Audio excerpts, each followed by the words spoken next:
Hello, everyone. We are live here with a special transmission here.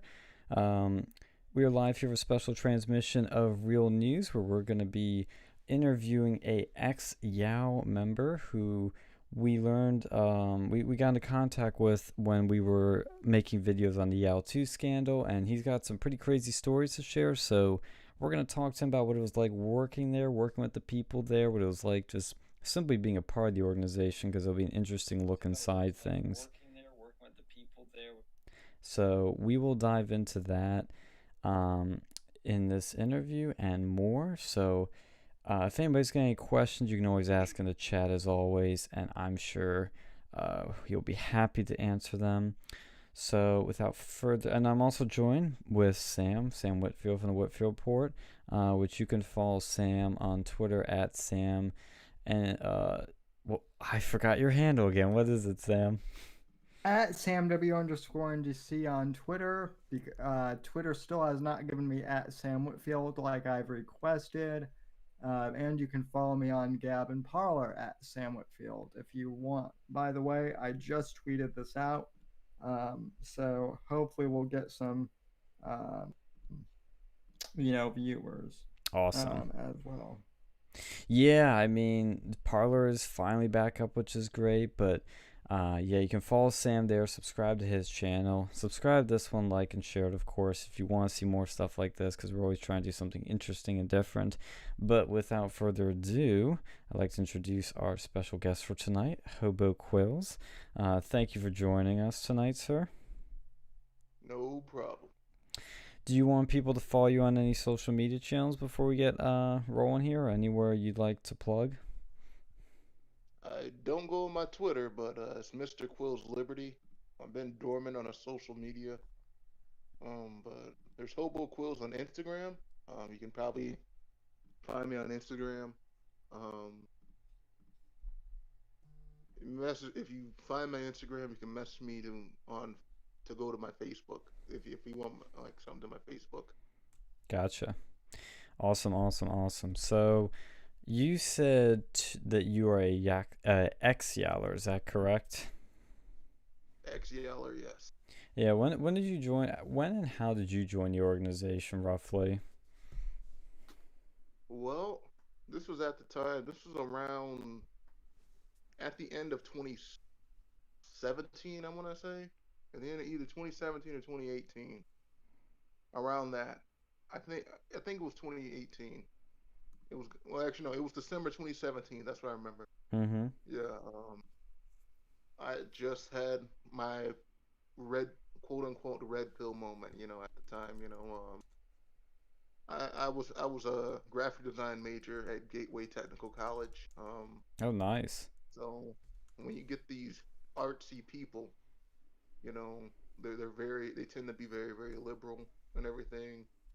And at the time, I was apolitical, and at the time, but I know I got my red pill moment from basically I had this guy in my class, a couple people in my class that would go on my Facebook and completely just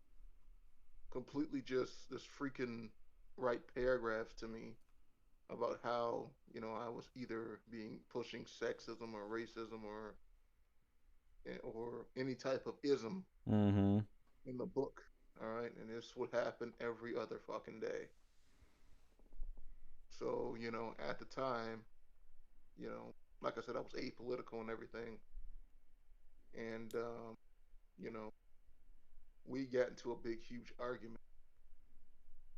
I forget it was about President Trump. I said, okay, why do you hate this guy anyway? Like he's at the time he just got in office. He didn't really do anything. He didn't really like do anything of significance yet. He ain't really like fuck everything up or anything.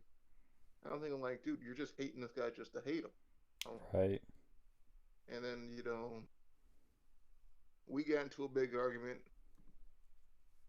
We stopped talking for a while, and I decided, you know what, I'm gonna start looking up, Trump's rhetoric and Republican rhetoric and everything. And I started to have a realization that it kind of goes with how I was raised. Mm-hmm. The values of Christian values, basically being independent, small government, stuff like that. Not wanting the government to take over our lives and everything, wanting people to be self sufficient. How I was raised, I was raised, not to want to depend on you shouldn't want to just depend on people your whole entire life. So you were raised in a I called a very friend of mine. self-sufficient Huh? way, and that kind of is what brought you into right-leaning politics, other than your red pill Yes, moment. that was my red pill moment. Interesting. And basically, basically, I called a friend, because he was I know he was very political, and he talked about libertarianism, and said, I said I want to get into politics, but like I'm not sure where I lean on the political spectrum. I know people. I'm a black guy, so I know people would want me to be more to the left, Right. you know, because identity politics and shit. But I said I feel like I'm more of a right leaner. He said he started asking me some questions. He said, um, "Do you believe that the war on drugs, is a waste of time?" I said, "Well, I believe weed should be legal, and yeah, when I think about it, yeah, I do believe the war on drugs. Do you believe that um, all forms of weaponry should be deregulated by the government?" And I said, yeah, I mean, I do advocate for the Second Amendment, and I do believe that they're slowly trying to get rid of that. You know, something like he said, you know, do you think that the government should just be around just to make sure that there's an order and non-aggression, Mm-hmm. Then just that. making sure people don't hurt anybody and take their stuff? And I said, yeah, that's something I can get behind. Yeah, yeah.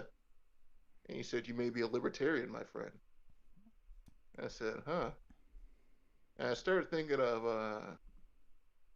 I mean, at the time, I mean, I've heard this name, but I've heard this name affiliated with that, which is Ron Paul. The Mm-hmm. Pauls. Ron Paul, Rand Paul. Um, I thought they were brothers at first, but no, they're father and son at the time. So I started looking into libertarian. It really meant like an indoctrination of free will and all that stuff. I, really started looking into it, and I said, huh, I mean, this is a cause I could actually get behind. And this is just a weird, I, I guess I have like just a weird sort of luck, a weird sort of fortune. Because like 2 days later, you know, I'm talking to, I make another friend that has a political affiliation. That he's a black guy and he's in a right leaning politics. He's a straight up Republican, and we literally just was talking about and say I literally talked about my red pill moment and everything. So I go to a cafe to get some lunch. I see guys with this beach ball and said, "Would you like to sign a beach ball? You can just sign anything you want. You can write a cuss word on there. You can you Yeah, can we write anything offensive on there." And I put, there's only two genders. Yes. Yes. And I put, yeah, there's only two genders. Yeah, yeah we we we've done those too. When I was a Turning Point chapter president at Penn State, we rolled around these Well, free speech balls. I'm sure you did some too, Sam. Yeah, I was a Yale chapter leader at State College of Florida, and we basically did that exercise, and we actually got in trouble for that because someone wrote the N word on the ball, which like we were kind of like, well, we don't like it, Listen, but it's free listen. speech, and then Listen. she There's a can't. black guy. There's a black guy in the chat. You can just say it. No, okay. I'm giving you the pass. Well, I'm trying to keep Sean's stream from being popped though too. So Okay. Yeah, I YouTube doesn't accept N-word passes. They get yeah, denied. God damn it, sadly Susan. not. So, but yeah, I mean we did the same thing. So um, Yeah, so yeah, it was a beach volleyball. Yeah, because I did it when I became a chapter two. We did that was our main thing. So I started. Uh, uh, so they told me about YAL, uh, and one of the biggest draws that drew me to it. I thought it was just gonna be just some random as after school program, some generic after school program. But they said there's a job opportunity there called Operation One at the Door, where you can travel the country. I'm sure you two both know what that is. Yep. oh yes, Yep. It's their Yeah, door knocking deployment. where you knock doors for candidates, Yep. and, and you can actually you can actually make money doing that. And I'm thinking like, wow, so I could actually make a difference in a life and actually get paid for it too to make a difference. And I said, yeah, but you have to be like a dues paying member. And I said, well, I'll pay my dues for as long as I can, do whatever I can just to get myself to that level. And I signed up, did the meeting, uh, did all the type of opportunities, and you know, next thing you know, I was at the tabling events. I made a friend. I made a friend who's currently not working for YAL anymore, but he was at the time the chapter president. He was a real great, real cool guy. We had we had this guy who worked at the school cafe. We got him to join in. He was a guitarist in one of the local bands in Wisconsin. That's where I'm from, Racine, Wisconsin. Shout out to anybody who's from there. But yeah, he would always play at the Lake Michigan Pier, and I would see him there, and I got him to, and he was a cool guy. We got this girl to join as well. All the people that joined aren't, I mean, really like didn't really go anywhere and didn't really go anywhere. They kind of abandoned it after a while, but for a while we were cool. yeah, So I was doing tabling events and everything, and then I got invited to one of the conferences, YAL Con. Mm. yep, same here. Well, Yep, Sam actually has a and funny story about his door knocking experience. oh, I Yeah, got I got I got a couple of funny stories as well. Ooh. Sam, how about you tell yours and then we'll have Hobo tell his. Well, okay, well, I kind of want to talk about how YAL Con was and everything. Sure. Yeah, we can do that Yeah, first. sure, yeah, YAL Con was a very interesting experience. All right. Um, I've noticed. Can you guys still hear me? Mm-hmm. yeah, Yeah, I've noticed the type of people that were there. All right, and that's when I first heard of the term creepitarian. Yeah. Yeah, I've noticed that the interaction with women there. I mean, I don't claim to be no stud with women, but by God, these guys were these guys were just like these guys were like it's almost like they've never seen a woman in their life. They're like, oh my god, a female, what do I do? And then they act so awkward and like Yeah, exactly. goofy It's and like it's like geeky. it's like I'm talking to this guy. I talk to this guy like alone and everything. He's speaking fluently and everything.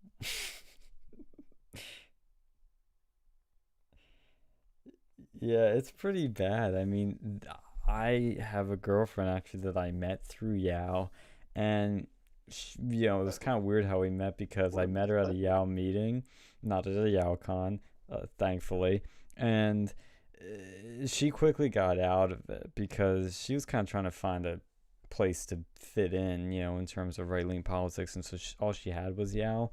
And then I brought her to Turning Point, which was at the time pretty good. But yeah, she had some stories from her experiences at YAL cons where guys would just like awkwardly like touch her, or they would say some really vile things. Like, it's bad. Well, and then if I can jump in here real quick, I'm curious, Quills, because I was at YAL Con Memphis in 2019, and one So of the was I. things. Oh, really? You probably you might have seen me. You might have seen me then. I was the guy in the wheelchair, um, there. But um, anyway, one of the things that happened with me is, so my friends and I, we drove from Florida to Memphis, the three of us, and we were in a room together, and we noticed like fairly quickly within like an hour that like even through the walls, every sentence would begin with like, well, as a libertarian, I believe. Well, as a libertarian, I believe. So they so they would always preface the conversation with that. So what we First ended off, up we what we we end we were both there, so you may have saw me. I was the big black guy with the MAGA hat. yeah, Nice. yeah, I did see you, and I was the guy in the green motorized wheelchair. You might have seen me there too. I do But remember seeing you. yeah, one of the things I noticed is they would always preface that with like, as a libertarian, and then they would also like, yeah, again, they were just extremely awkward around women there. And yeah, eventually what would happen was my buddies and I, we started like a drinking game in the evening where like we would have to take like a sip or a shot every time we heard, well, as a libertarian. And we had to eventually stop because we were like, if we don't, we're going to get blackout drunk and, die of alcohol poisoning or something. So it Guys, my was Wi-Fi is going in and out. Hold on, let me try to get to a Yeah, better no spot problem. because you're Yeah, it ducking because you're it was ducking in bad. and out. Okay, I got it. It should be at full blast now. sweet. Yeah, I mean, one thing I noticed, and I addressed this in the video, and I kind of hit it head on, is that just the quickest thing I noticed with was just the gender ratio is so bad. I mean, in general, politics is mostly male. That's just a fact, and especially right wing politics tends to be mostly male. But when you go to Turning Point stuff, when you go to CR stuff, when you go to literally anything, it would be mostly male, but there'd be plenty of females to go around. Like, I remember at Turning Point when we had our first meeting for my senior year, we had like 60 people come, and I think 10 or 12 of them were women. But when I went to the YAL meeting at Penn State, it was, I think, a total of 15 people showed up. Two of their board members were women, and they both ended up leaving. And I don't think there's a single person in the member uh, body that was a woman. I mean, it was so bad, and I know that the conventions are just as bad. And well, as we learned from the scandal, we know why they come and go pretty quickly. Yeah, so I'm gonna try to get to my bad experiences because I feel like we're deviating just a little bit. Oh, I sure. kind of want to. I know this is a long journey, but I mean, I want to start. I'm glad we could start from the very beginning Yeah. because Yale has a lot to do where I'm at now, which is Dallas, Texas. So, and you read that in the message. Right, right. Um, so basically, I finally, my president, my chapter president, he graduates and he basically, gets out of Yale. He basically like, okay, it's been fun, but I think I've ran my course with this.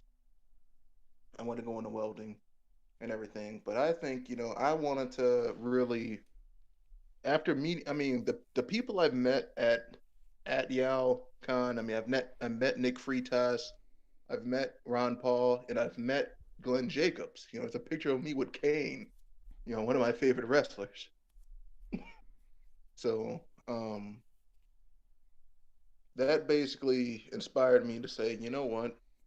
I feel like I can actually turn this into somewhat of a political career. Which at the time, now in hindsight, I think that was a pretty stupid thought.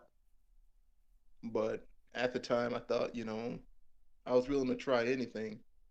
I mean, because I didn't think, I mean, me living in Wisconsin, the market for graphic design was not the best. All right, Sure. so I wanted to try to see if I could use this as a career change. Um, so I I was appointed as chapter president once my guy left, and we were doing table events with the same guys and everything. And I get a call to um, to join One at the Door, which I immediately accept. You know, and at the time, I mean, I lost my job at Walmart. Just lost my job at Walmart, and I've been working there for 4 years. Um, and I kind of saw this as a calling from God, if you will, because I'm a Christian. Um, to to take this journey. So um, I tell my parents about it, and I show them the contract, and they are not thrilled at all. My dad, is more of a conspiracy type guy. He doesn't like politics at all. He said he think they're all swinging for the same team. Illuminati. He believes in the Illuminati and Freemasonry and all that. Yo, nice. So my dad gives me a long talk. Are you a Republican? I said, all this stuff is a game. And he basically gives me the whole nine about that. And hello, I actually, Hey, Phil. I actually come in, and I'm thinking, I said, Dad, look, I'm 20, I'm 23 at the time, I'm 23 at the time. I said, I can't be in your house forever. I said, I think this is the time where I can use this to get out your house, and everything, and maybe I can make something out of this. And begrudgingly, he reluctantly agrees. And so I take the job. I sign the contract. I take the job. Uh, I scrounge up some money to get myself to Austin, which I go to another YAL Con event. And I have a friend in Texas whom I actually met off a YouTube channel who catches predators, which is so ironic. Um, I made I, it's so ironic that I met this guy because he's based in Houston. He runs a channel called Predator Poachers. Hmm. Um, so it's kind of like Chris Hansen style. Yeah. He catches predators, and yeah, when I met him, you know, he was trying to get me to come to Texas and say, this is a place where I think you should move and everything. And a year prior to that, I took a family trip to Texas. So I'm thinking like, okay, I'm gonna try to see if I can use that to move down here. Um, anywho, I do win at the door.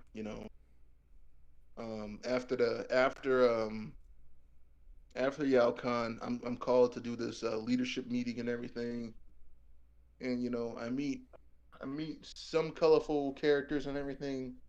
I meet this very very very cute looking Asian lady. All right, and she was smoking hot, and she was just, but she was talking my freaking ear off, you know. Um, like there was times where I wasn't, I literally was blanking out, and I'm thinking like, holy crap, is this girl still talking to me this Mm-hmm. whole time? I'm like, I'm like, my God, yeah, she was very young looking, but she was 38 years old. And if you Whoa. looked at her, you will not even see it. Was she a staffer? No, she wasn't.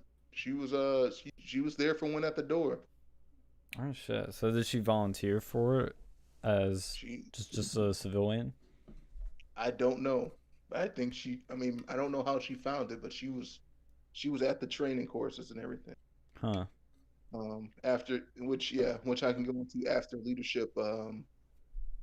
Um, we went to training. We went to Jackson, Mississippi for training. Mm-hmm. I was in the car with this um with this guy who would actually become an ED, and I had some. And this is when I first realized that there were some real creeps in YAL.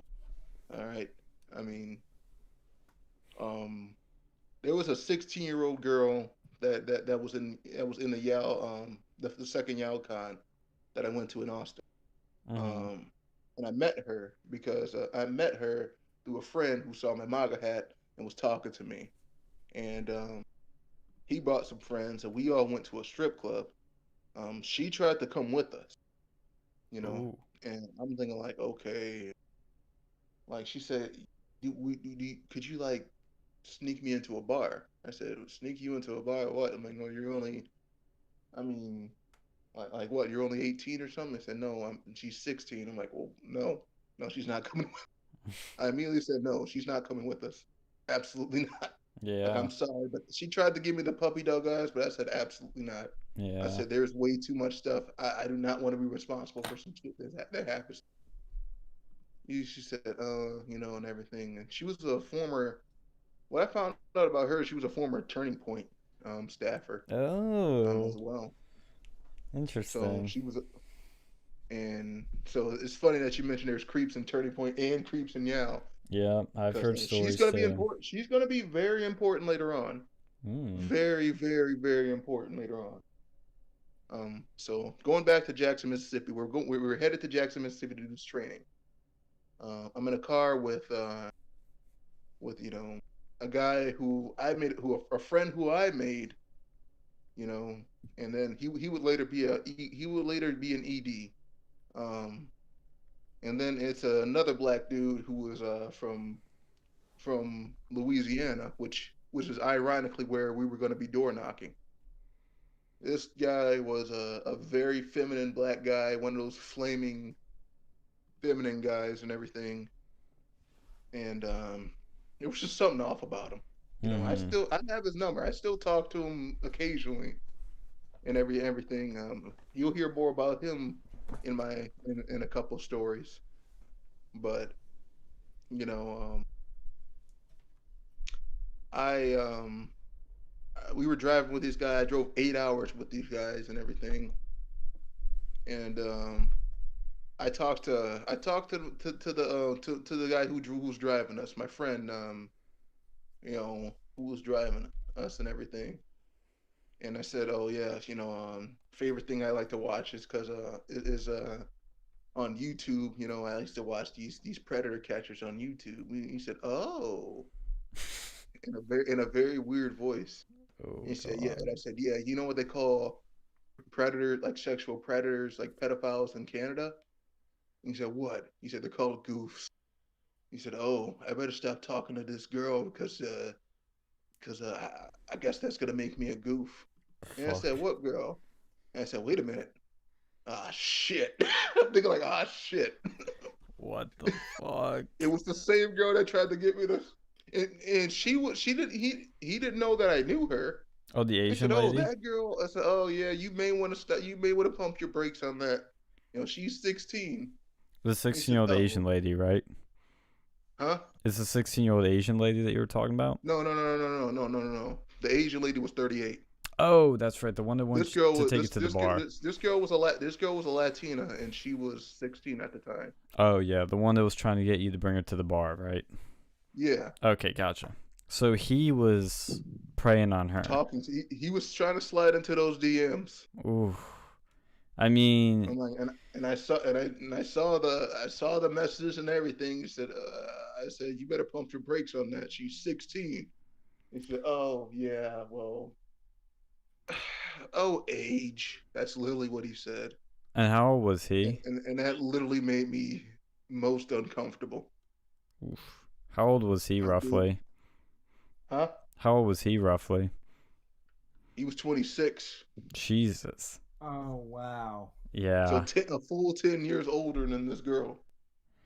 Yeah, because the age of He's like, consent is oh, six. age. I'm like, when he said, oh, age, I'm like, oh my God. Oh my Yeah. God. Yeah, I I'm thinking mean, like, oh my God, that the age of I consent. tried my best to forget I mean to not talk about anything involving women that whole trip. Mm-hmm. Yeah. I said, no, no, no, no, no, no. I said, please don't go down. I told him like, yeah, don't go down that path, man. Please don't go down that path. Yeah. He said, he tried to say, oh, I won't, I know, I know, I know. And I'm this like, was this your first time doing an Operation Went at the Door like this was my training? first campaign. It was New Orleans, Louisiana. Mm-hmm. That's where I was. That was my first campaign. Was in Louisiana. So we make it to the training. Of course he tries to talk. Of course this guy is talking to the Asian lady, being all creepy with her and everything. And you know, I'm just black out drunk, and shit too, man. Like, dude. First off, I'm a JoJo fan, and one of my friends' name they called him Dio. Mm-hmm. So I got incredibly drunk and I said, dude, can you please say Zawawado? I said, dude, please say Zawawado, please. I tried for all night to try to get him to say it. I still talk to the guy too. I mean, very cool guy. Very cool guy, you know, and everything. And, you know, I had fun at that training, man. I'm like, we were freaking like, dude, we had this 19-year-old dude, man. He was a cool dude at the time. He used to work for PragerU. Nice. Um, you Nice. know, and he used to always talk about PragerU and all that shit. He was an intern for PragerU. Um, but he was, Did he I ever? mean, but I got this, wannabe Chad vibe from him. But yeah, I do have a question real quick. Do you know if he ever met Dennis Prager himself or I no? don't know. But he talked Okay. about like, he talked about they're very, they're very on Israel's jock. You know, Well, Oh. yeah. yeah, they were Yeah. very pro-Israel, extremely pro-Israel, Mm-hmm. and everything. Yeah, So that's yeah, very but true. let me talk about my roommates. Oh boy. Okay, so I talked about the guy who I want to say Zawawado, straight up Republican, Filipino guy, very cool dude. You know, I hope to meet him because I know he's in California. I really hope to meet him in person again. I've been trying to set up a way because I have a girlfriend in California as well. But um, the other guy was a full on alt right guy, a full Oof. on white nationalist, Oh Jesus. and he was cool. I was drinking beer with this dude, but then I didn't even know he was a white nationalist at the time until like the very next day. How'd you find out? And I said he talked about how YAL tried to fight that. He tried to talk about like some YAL invited some outrider named Augustus something. Augustus. It's not ringing any bells. I know YAL tried to invite Richard Spencer at one point, or one of their chapters Yeah, tried that to. him too. And I said like, yeah, well, I'm not an outrider. He said, well, I am. He said, I thought he was joking. He said, no, like seriously, like I'm an actual, I actually believe that, we need our ethno state, that we actually need our ethno state. What the fuck? I'm like, really? Like, you for real? I said, yeah.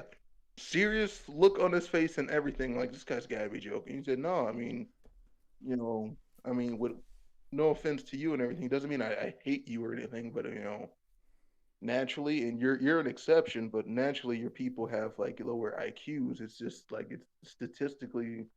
I'm like, What the fuck? I literally laugh at the guy. I literally just couldn't say anything. I literally just kept on laughing, and I literally just say, I said, all right, right. I'm going God. downstairs to go to this trainer and everything, and that was just that at the time. I just left it at that. Mm-hmm. Um, this dude, man, this dude was just straight up clowning during the training and everything. Was joking with Grice and everything. And when I first met Grice, it was actually at the YAL Con in Memphis when I told him that I signed up for OWD, and I just got this con artist vibe from Grice immediately, like immediately after meeting him. Like I just look into his eyes, I'm thinking like something's off. Mm-hmm. Something is off right here. Like something in my spirit just tells me that this guy just doesn't have my best interest. All right, and listening to him do the training and everything, he just his voice just sounded like a complete jackass. All right, I mean, I just like felt like I really just don't want to. Like I was having second thoughts every time I looked at his face, I was having second thoughts. Mm-hmm. You know, yeah. Did you have any bad Also, yeah, there's experiences one with part that I Grice? skipped over. Actually, after the second YALCon, I did actually go to the headquarters and do a phone banking thing, so I got paid a little bit extra. I did a phone banking thing for um for Shreveport, for a Shreveport election. Mm-hmm. So yeah, so that's actually how I first met Grice, and I met my first other EDs, Michael Anderson and Grayson. Um, Did you have any cool bad dudes in their own. experiences with Grice at all, or have any incidents with him? Uh, well, not outright incidents, but I have worked closely with Grice before. I'll get to that. It actually the story there's actually a story after I get to my stories in Louisiana. Sure, sure. Well, so we go to Louisiana. You know, I'm in this uh I'm in this you know in this Airbnb. It's pretty nice, all right? It's pretty nice. It has it had a garage with a pool table in it, and a spare bathroom and everything. And you know, problem is there was just so many people in there. All right. So I roomed with my Filipino friend Dio. I still try to get him to say Zawao though, just as a joke. It was just basically a running joke. I slept on a bed, he slept on an air mattress. Um when I first did knocking doors, the first day I knocked doors, I had the police call on me. All right, like I literally like get done with a book, because we have these things called books. We go on this app called i360. Yep. We click on the book, and it shows like the neighborhood we knock in Yeah, the and everything. walkbook. Yeah, this is this. I have my vest on. I'm dressing like a straight up prep, khakis, vest, t-shirt, everything, just so I can look the part. Clean shaven. I'm not good at appearances. All right, but I tried my best with this one. Mm-hmm. I tried my best with this one. Trimmed my beard down to as much as I could and everything. Made sure I got a haircut before I get out there. So that was even better. Um, I go in, I knock on these doors. These people don't want to see me. These people are immediately like afraid of me and everything. And then when I knocked on the last door in a book, I knocked on this door's book, and she says, and I said, hey, I'm just knocking doors for I'm campaigning for Kirk Williamson and everything. She says, no, you need to get the fuck off my porch. And I said, okay. put the put the literature on the door, and I literally leave out. So I'm literally calling my driver, which is the dude who worked for the PragerU guy, for dude who worked for the PragerU guy. He's taking a while. So I literally just like I'm tired because it's hot in Louisiana. I'm from Wisconsin, so you know we're used to it being cooler in that time of year. But yeah, it was hot. I was just hot. So I sat down for a little bit. I go on my phone, and the next thing you know, I look up and there's a police car. I said, oh, a police car. I said, oh, another police car. Oh, four police cars. I wonder who they're after, and they stop right in front of me. I said, oh shit. One guy, and it was a black guy who came out and said, "Keep your hands where I can see them, sir." And I said, "Okay." He said, "No, no, you don't have to put them up. Just keep them where I can see them." I said, "Okay." He said, "So what you doing out here?" And I said, "Oh yeah, well I'm campaigning for Kirk Williamson." I literally just go through my entire spiel and give him the literature and everything. He said, "Oh well, yeah, we got a call saying that you knocked on somebody's door. Um, yeah, a lot of people in this neighborhood they don't like it when seeing you knock when you just run some random guy just knocks on people's doors." I Yeah. know what he was getting. I knew exactly what he was getting at.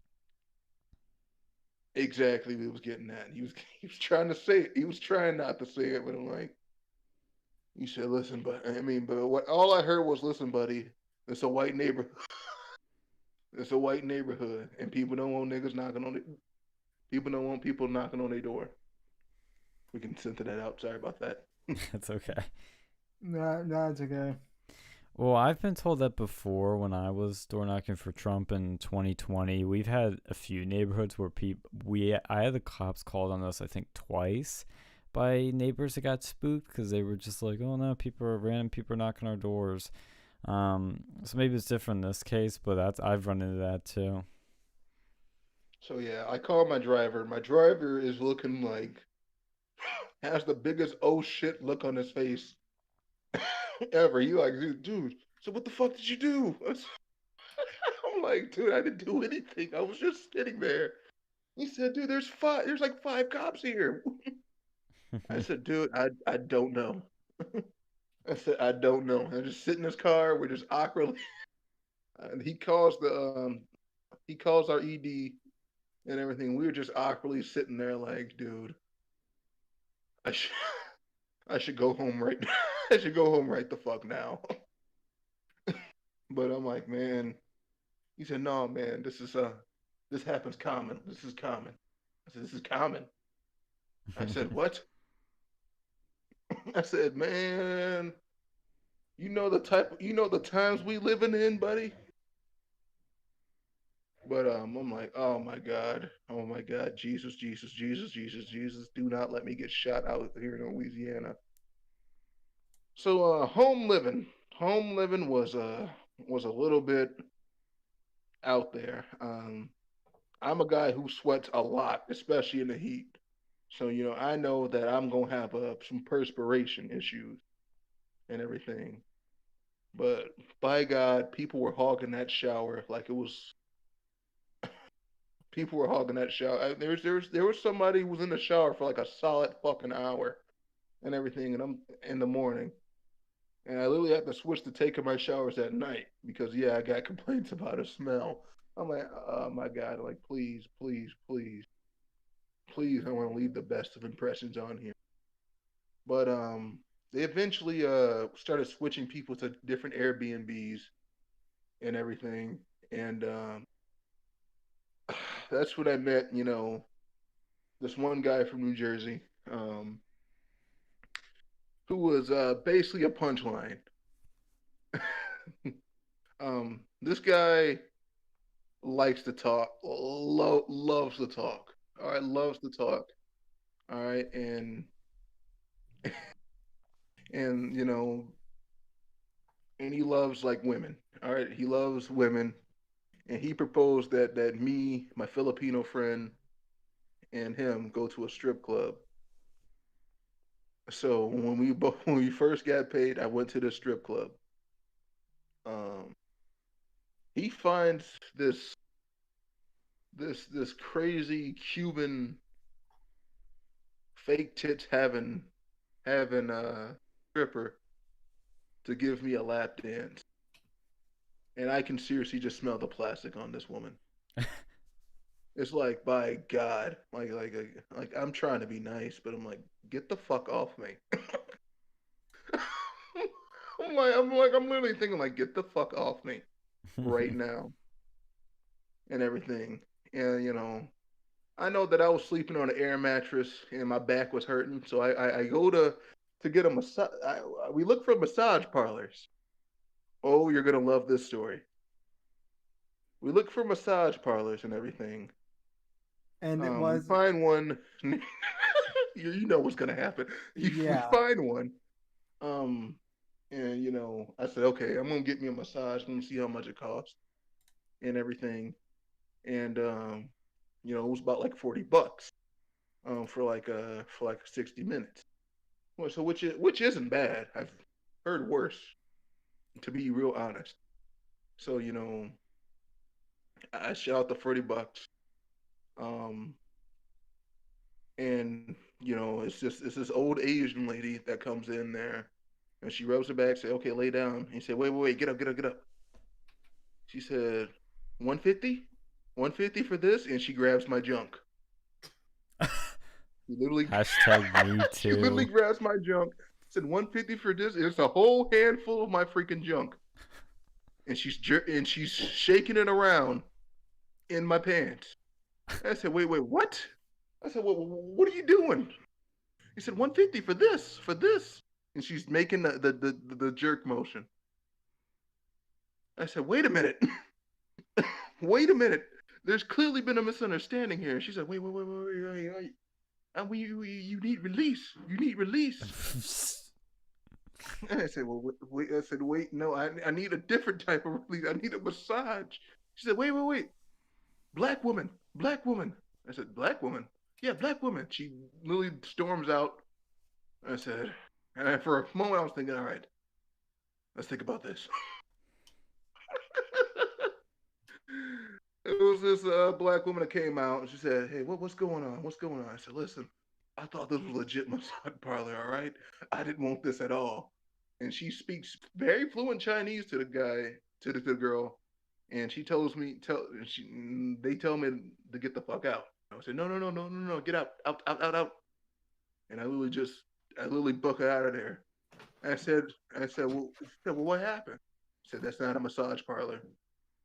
It's a brothel." It's a brothel. Oh And God. man, they never let me live that one down. You can talk to Dio today, and they never let me live that one down. They were laughing at me all fucking night. And I'm like, oh my God, I got molested by a 70-year-old Asian woman. That's your Me Too moment. That's my Me Too moment. Hashtag YAL too. Yeah. Hashtag YAL too. Well, That was a traumatizing moment to me. I still haven't been to a massage parlor since. well, you Not said here either. you Like said I you had still some haven't other been in a. stories of some incidents that happened with Yao though when you were down there. Um, I could fast forward to when we got actually, yeah, I did actually get shot at. What? I legit got shot at actually in a campaign. It was just one. It was a warning shot, but it was it was right. I felt the wind over my head. Jesus. Let me tell you how it happened.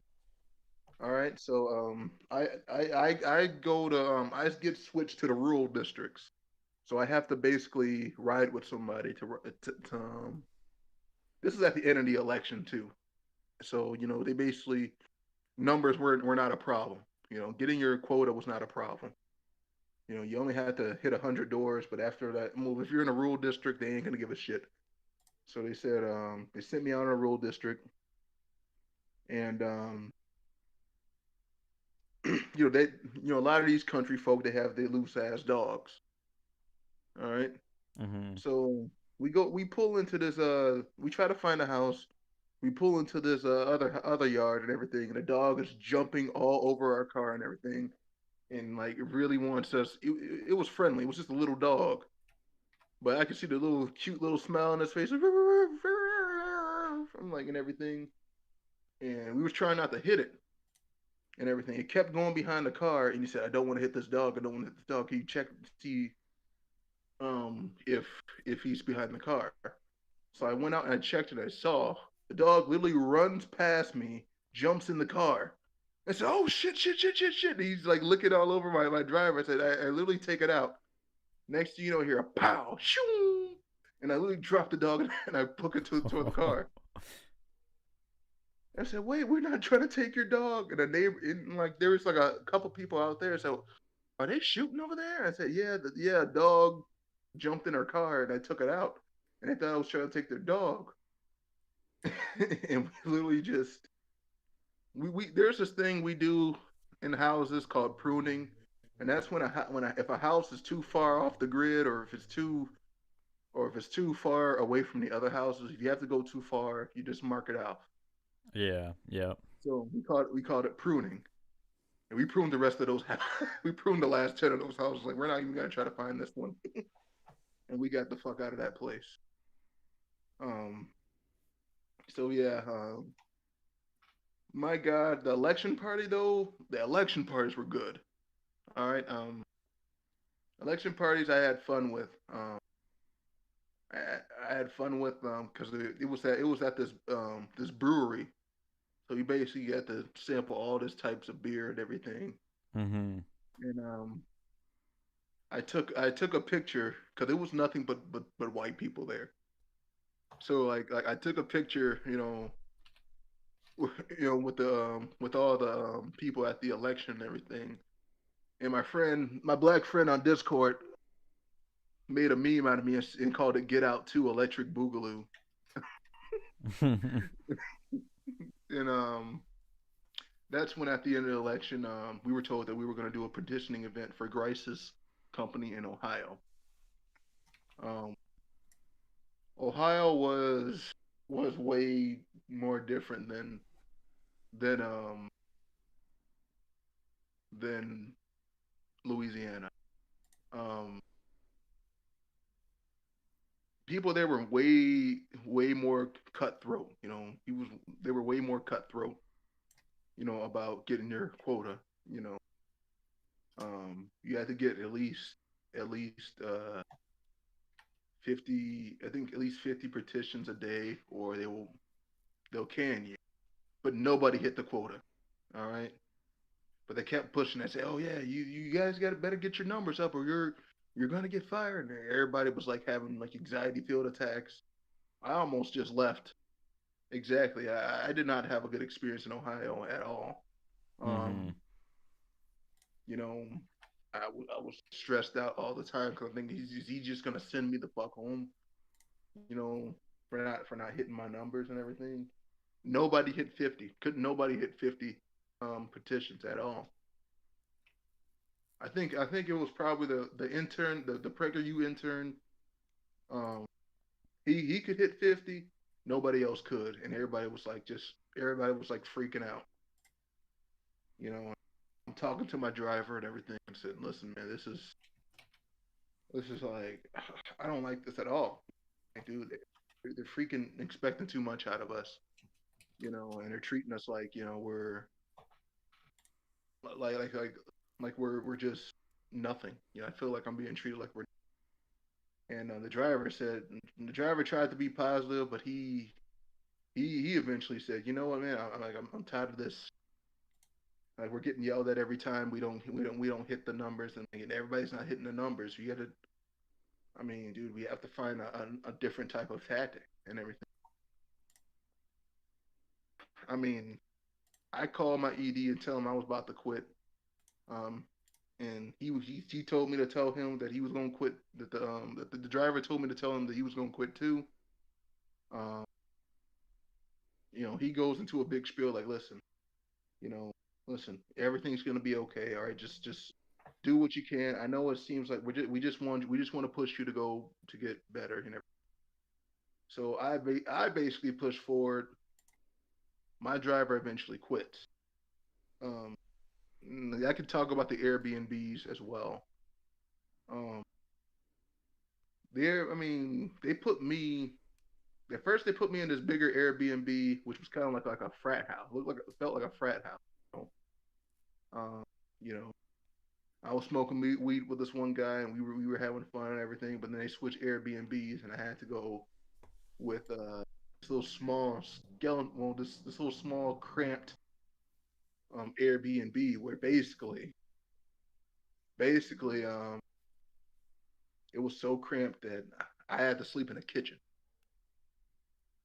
I had an air mattress in the kitchen. It was it was it was just uncomfortable to stay in. You know, extremely uncomfortable to stay in, and I just did not want to. And I was just pissed. You know, I'm like why are we getting this small ass Airbnb and these other guys are getting like the good Airbnbs and everything. But you know, this me sleeping in the kitchen arise to a lot. People people started spreading rumors about me. Um, I don't want to go into what those rumors were, but Mm-hmm. it involved like saying that I was doing inappropriate stuff to myself in the kitchen, Right. and like apparently it spread throughout like a lot of the office. I found out this much later since that day and everything, but I was told after that campaign that that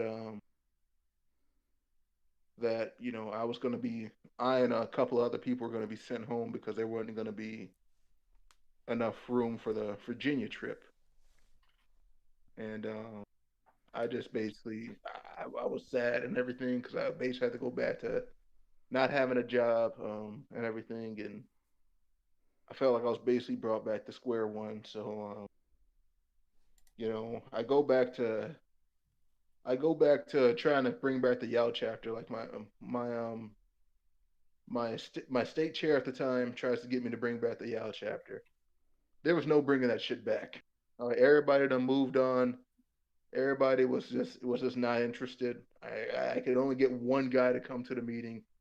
That chapter was DEAD, dead. All right, dead as a doorknob. All right, that chapter died. There's no bringing it back. Mm-hmm. Um, and I fall into this deep depression and everything. I feel like I've been abandoned and everything. And fast forward to I'd say about December, late December, I get the call to go back out there. And it was this time it was in Texas. Um, so I go to another YAL Con, and I've realized that all YAL Cons are fucking the same. Like, dude, basically the same shit, beat by beat. Um, but yeah, I started to realize some very weird things about people. Then, yeah, I really started to realize some very weird things. Um, I've seen a lot of guys, like rubbing on the shoulders, rubbing on the women and everything. Um, I've started to see like yeah, I'm starting to see a little bit of some shit here. I'm trying not to I'm trying to like rationalize and everything what the fuck's going on, but I started spending more time just I try not to interact with anybody. I refrain from interacting with anybody until like nighttime, Right. and everything. Cause I'm thinking like, okay, you know what the fuck's going on? I'm like, this is weird. This is not what this is like. I haven't seen this before. So I'm making like, okay, um, I smoke CBD, which is basically hemp. I would smoke these CBD cigarettes, and that's how everybody in the YAL loved me because I always had access to those. I would always get CBD cigarettes. Oh, let me get one of those. Like, what are those? Is that weed? I said, no, it's hemp. So does it get you high? No, it just makes your body, loose. I said, dude, let me get one of those. Let me get one of those. And that's how I kind of became popular with a couple people in YAL because of that. But Libertarians like their weed and their THC and CBD. yeah. So I became, I met a guy who actually I still talk to this day. He runs like a couple of energy companies and everything. He was convincing me to come to like he was eventually saying like Texas has the greatest job economy. There's a lot of opportunities here. Even if you're struggling, you'll still have an opportunity to make money. So I'm like, I think you should consider moving to Texas and everything. And I said, yeah. Maybe I have. I said, yeah. I'm gonna try to like get like a future in YAL though. And he said, like, he would tell me that like YAL was like, really not all as cracked up to be and everything. Said there is some shit that goes on behind the scenes here. I said things I won't. I mean, I'm trying not to talk about, try not to say too much in front of everybody because I don't want anybody hearing us. But like, dude, the shit that goes on behind the curtains, man. I mean, it will make you change your mind about doing that. And I'm Mm-hmm. like, so a couple people did hear us, you know, and I got looks, but they didn't look like they didn't look like they wanted to couple. This was the higher ups. They didn't look like they wanted to step in and defend it. No, yeah, it's almost like it's almost like there was some truth to what he was saying because this was right in front of some of the higher ups, and he was Mm-hmm. talking about Bryce and Cliff and how they're shady people and everything. They didn't step in, and I know they heard us. They didn't step in at all. Right. They didn't step in and defend them. They didn't say anything. Something like, oh my God, with this, I mean, if I come in here and I do this job, I think I'm just going do this job and try to save up money because they wanted me to try to work all the way to election time. This is before the pandemic hit. Mm-hmm. This is right before. This was in January of 2020. Um, I campaigned in Louisiana in September and October of 2019. So this is when shit was about to hit the fan and everything. So basically, before I went out to that campaign, my dad said, you can't come back home. You can't come back. You can't come back home. You're gonna have to try to make it out on your own. Um, I said we think that this will be a good opportunity, for you to try to at least make something of yourself. You're almost 24, you know, and we don't necessarily like you doing this, but we feel that you're trying to go out on your own. I feel like we want you to at least try to learn life skills on your own. So when you take this trip, you can't come back here. And I felt hurt, I felt hurt by it, and and this was like a couple days before I was going to go out. So I felt just this raging anxiety, you know, being out there by myself, knowing that there's no net to catch me, knowing that there's no knowing that I have nothing to fall back to. I've never lived on my own before. and I was scared. And I told my ED and I told Grice. And Grice put his hands on my shoulder and said, listen, man, just do good with us. We got you. And it was, and again, remember I told you there was something off about Grice? Mm-hmm. I felt it so much there. I felt it so much there. You know, um, Yeah, he's using your vulnerability of, trying to find a job to lure you in and keep you in.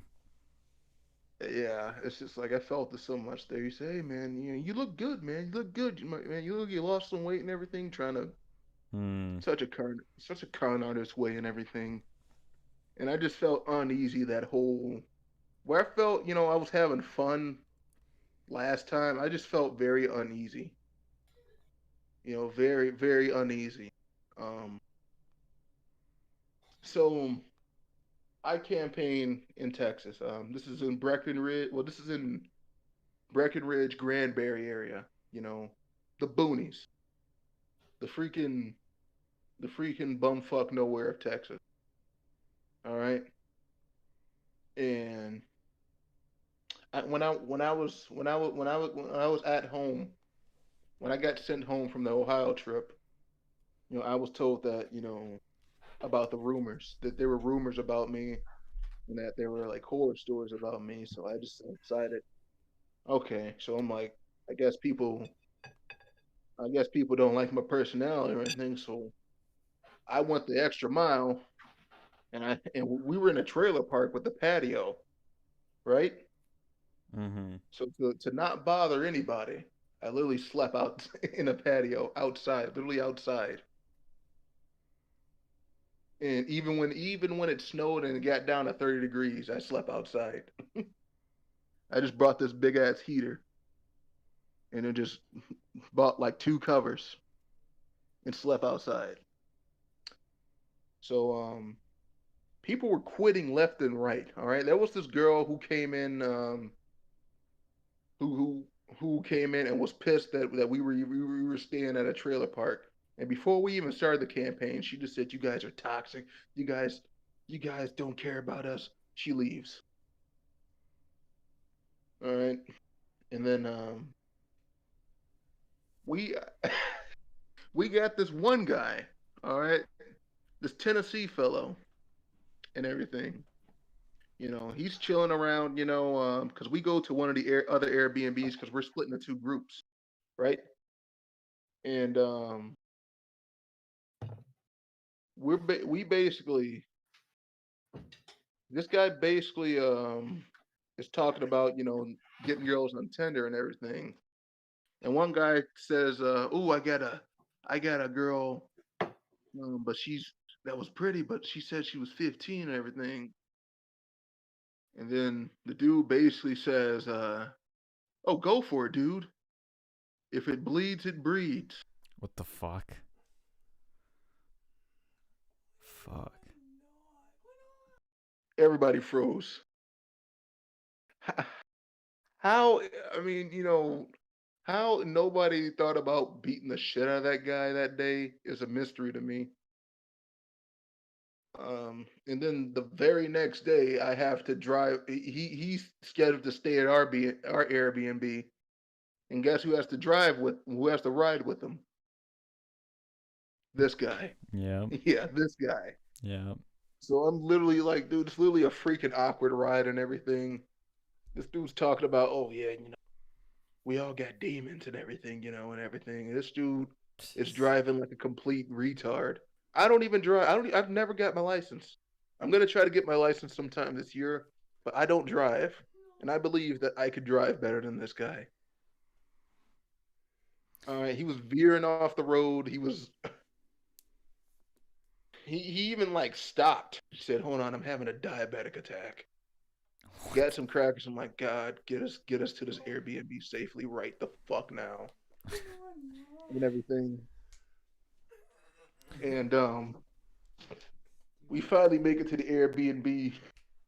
I freaking I'm freaking, I'm still freaking out from the being practically homeless thing. So I'm drinking every day. You know, I'm basically, getting some cheap $1 King Cobra type booze and everything, and I'm just knocking them back. And this dude made me drink even more. I had to switch to Four Locos with this guy because this guy, man, was just saying some crazy shit. Um, so he's talking about I'm not gonna make it to the next day. Um, hold on for a second. Just give me a second, okay? Yeah, no problem. So it sounds like YAL just doesn't have a sexual assault problem. Sounds like they have a pedophilia problem, because this is the second case. The Quills has mentioned. The first one he mentioned, I think you missed it, Alex, was he was in the car with somebody, and he was talking about how one of his favorite YouTuber catches predators. And one of the guys he was talking to about it basically low-key admitted that he was talking to a 16-year-old girl, and the dude was 26 years old. That's nasty. Yeah. That's not surprising me with YAL though, and the fact that this guy, like the guy he was just talking about, it's not only. I think were we talking about the same guy I was driving with? Was it the same guy? There was the 26-year-old dude that was trying to, was sliding into the DMs at 16-year-old, and then there was this new case you mentioned. Yeah, this new case, but the 26-year-old. You told me the 26-year-old, right? Yeah, well, yeah, I was explaining to Alex, or the Okay, co-host okay, of their okay, story. okay. Yeah. Okay, yeah. Okay, I thought you heard of a case. I thought you heard of a case where So somebody this was doing that. so this diabetic guy, he was also a pedophile, and was he obese as well? Obese, wore glasses, Oh, mustache. oh God, is it pedo stash? Was he driving a Yes. white van?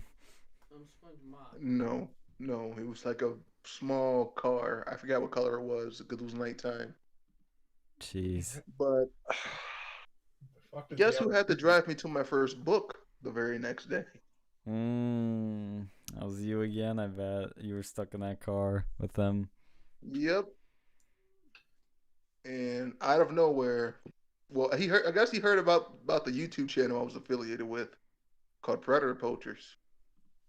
He said, "I heard about the YouTube channel you're doing, and I gotta tell you, you're doing good work. Pedophiles are a cancer to us all."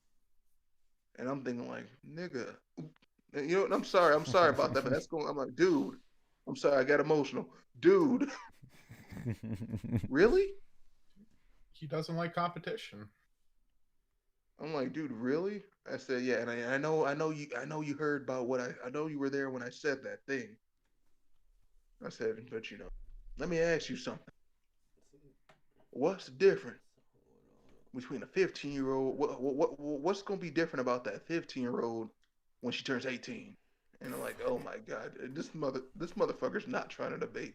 This motherfucker's not gonna try to debate me right now. He's trying to convert you.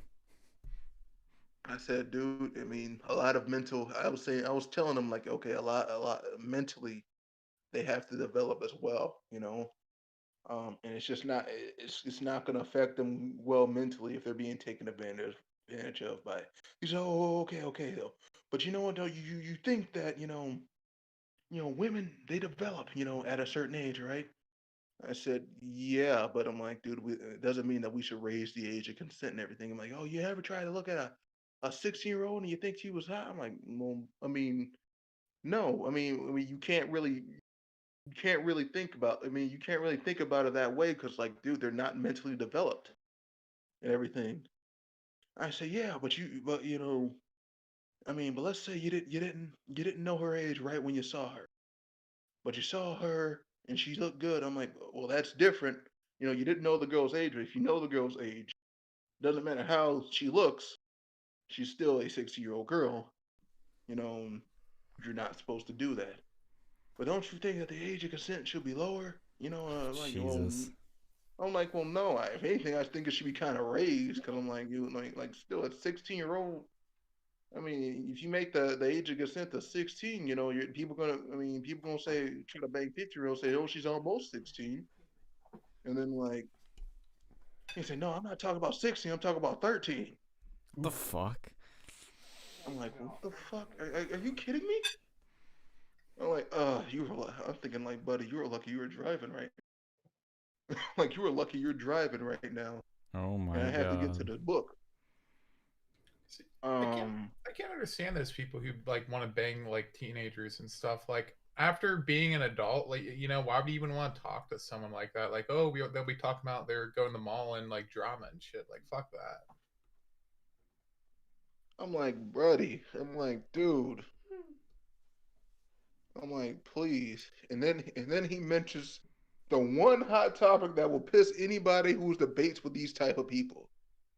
He mentions the age of consent in Japan.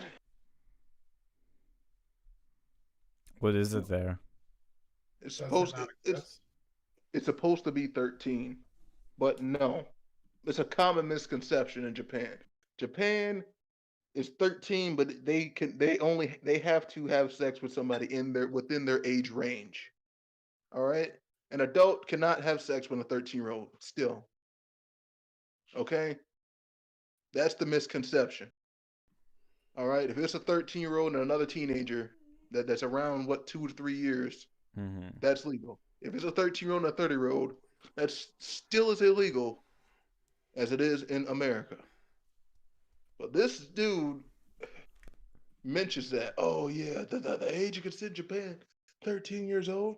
You know, they let their kids have sex at a young age. I'm like, oh, so what's the difference? I'm like, oh my. I said, I'm just saying, man. You really need to think about that. That society, you know, should not be able to judge when a kid is ready. He sounds like the type of guy who watches hentai. I'm like, dude, get me the out of this car. Get me out of this car. Get me out of this car. Get me out of this car. He drops me off at the book. All right. And I hear that he quit on the chat too. That he just quit. Like after dropping me off, he quit. Hmm. Something like, thank God. You know. But that pretty much made our crew into a crew of 3 people, of only 3 people. So he basically was working a skeleton crew. He basically had to cover so much ground. And I became one of the top 3 door knockers in the country. Nice. In all the campaigns. Something like, okay, you know, I was cheating a little bit. I was skipping some doors. I'm not with them now, so I can admit that I was skipping some doors. Hey, we I said, all do. man, oh yeah, everybody does that shit. Yeah. All right, we have a thing. If there's no car in the driveway and the lights are off, we're not knocking that fucking door. Yep. So yeah, I was skipping doors. Everybody was skipping doors like a motherfucker. There's no way they could monitor it. So yeah, you know, I was hitting. Our takes were very low, but I'm like, dude, fuck those takes. Fuck our surveys. We're top 3. We're doing good. You know. So what can I? So let me ask something real quick, if I may. What's up? So they were having you canvas in mostly like really rural. I hope I said that right. Yeah, Rural mostly rural areas, country areas. parts. We were, Okay. but this part like Mineral Wells, Texas. Like we went to Mineral Wells, Texas. They had some neighborhoods there. Um, so so they know that I don't drive and that I was a walker. So they had our driver go out there and hit the rural areas, and then Well, the, the and reason then the reason I ask, and I'm about to kind of divulge something here. So YAL wanted me to actually do OW OWD. It's um Operation Went Out the Door too. Now, um, keep in mind, I'm in a handicap. wheelchair, so I I kept telling them that like there was no way I could, do that. And like I even put that in my application when I first, joined that like, yeah, I can phone bank and whatnot. But I can't travel and I can't really door knock unless it's in Florida. And even then as be like relatively, I wouldn't say urban, but I can't do like backwoods stuff, obviously. Um, and still they kept like wanting to send me to like, Minnesota and Nebraska. So, um, yeah. YAL's very aggressive and harassing, which is gonna be YAL harassed you to do that, didn't they? Oh, yeah, Like, I got like multiple texts, like I got like, multiple texts, and like at first I was nice about it because I assumed that, whoever they told them to text me, hadn't like read my file or something, so like the first couple times I was cool about it. I was, like, hey, I'm not able to. But, eventually they just kept like, pestering me and I was, to the point where like I was ignoring them because I'm like, they're not gonna pay attention to anything I say anyway. So I've noticed. I started to notice that too. That I was getting pestered a lot, so and that's gonna be very interesting later about my exit from YAL. yeah. It's gonna be very interesting about my exit from YAL. But anyway, I didn't mean to derail you. You just had mentioned that whole thing. I know, but I'm glad you mentioned it because that is going to be very interesting for my exit from YAL. Okay. Um, so yeah, I have a pretty good. I basically, am making. I have a very good camaraderie with the two guys I'm with because um, our ED was barely even at the house to begin with, so it was basically just the three of us. So we were just having fun. We were on Discord and everything. But we also had once we did handle mineral wells, we went to Brownwood, Texas. Brownwood is completely desolate. Like it's completely out there. That's true bumfuck nowhere central. We stayed in this Airbnb because we had to switch Airbnb. You had to go all the way out to Brownwood for a couple days. For I think like for a full 3 days, and there was no Wi-Fi. All right, you had to have Sprint to get Wi-Fi there in Brownwood, so we couldn't get Wi-Fi anywhere, anywhere. Like even if we connected to the Wi-Fi, we couldn't actually connect to the Wi-Fi. It was so weird.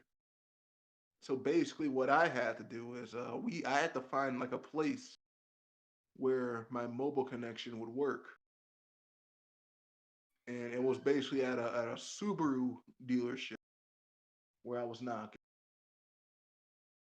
So I basically had to keep I-360 the walkbook running and basically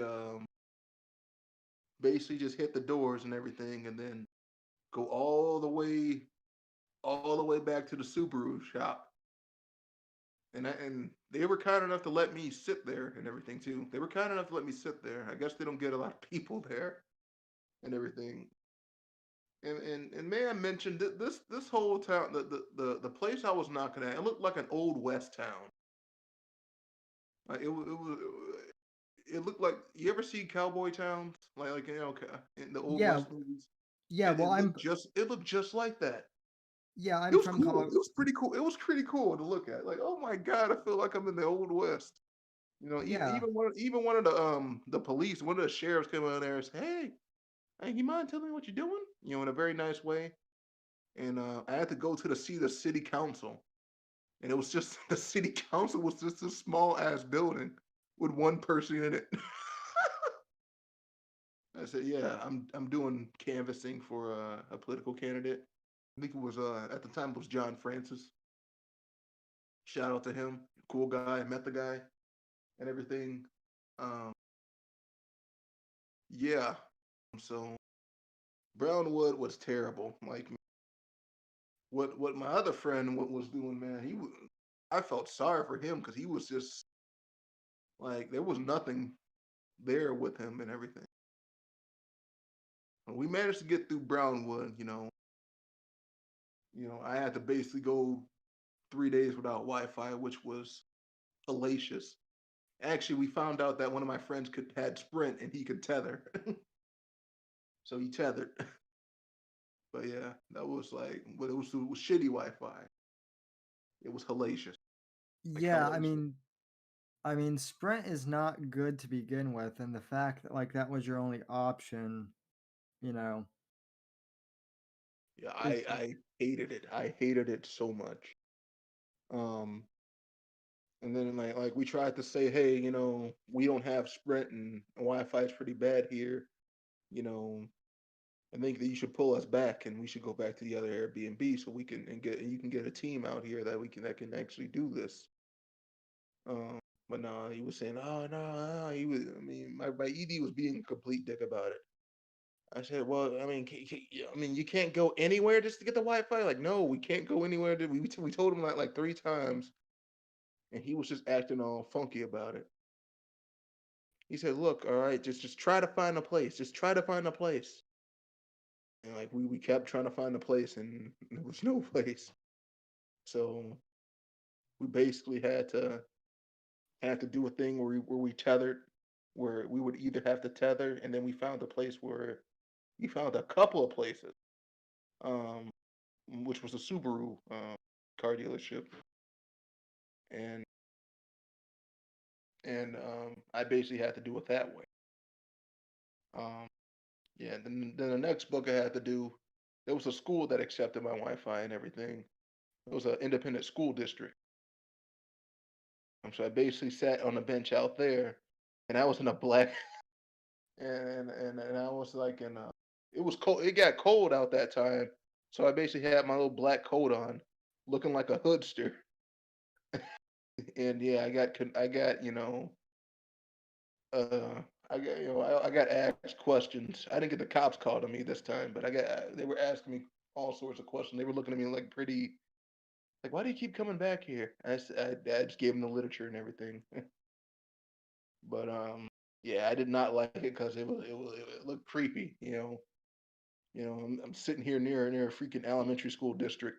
You know, sitting there on my phone with a black hoodie on, with a black coat on. But so that was an experience. You know, we eventually did win that election. And I was called to go to Ohio. I mean, not Ohio. I was called to go to Illinois, Elgin, Illinois, and um, I basically had to drive like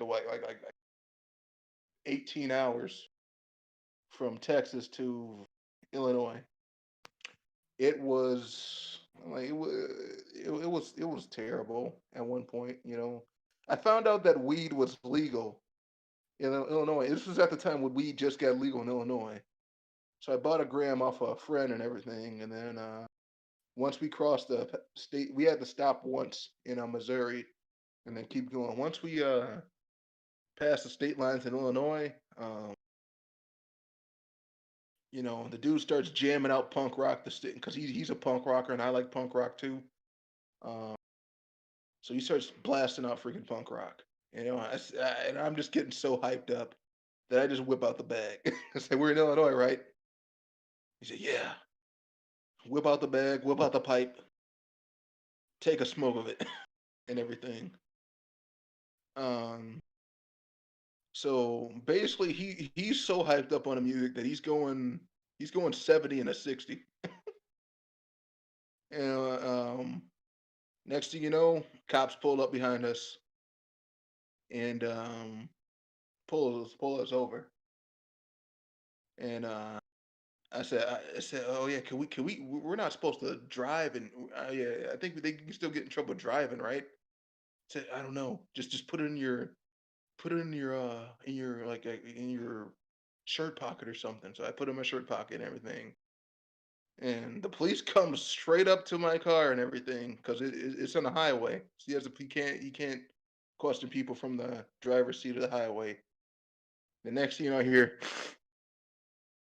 I said, you boys okay? I said, you boys, you were going pretty fast there. I said, yeah, I didn't know how fast that was going. I said, okay, well, we'll write you a warning ticket and everything.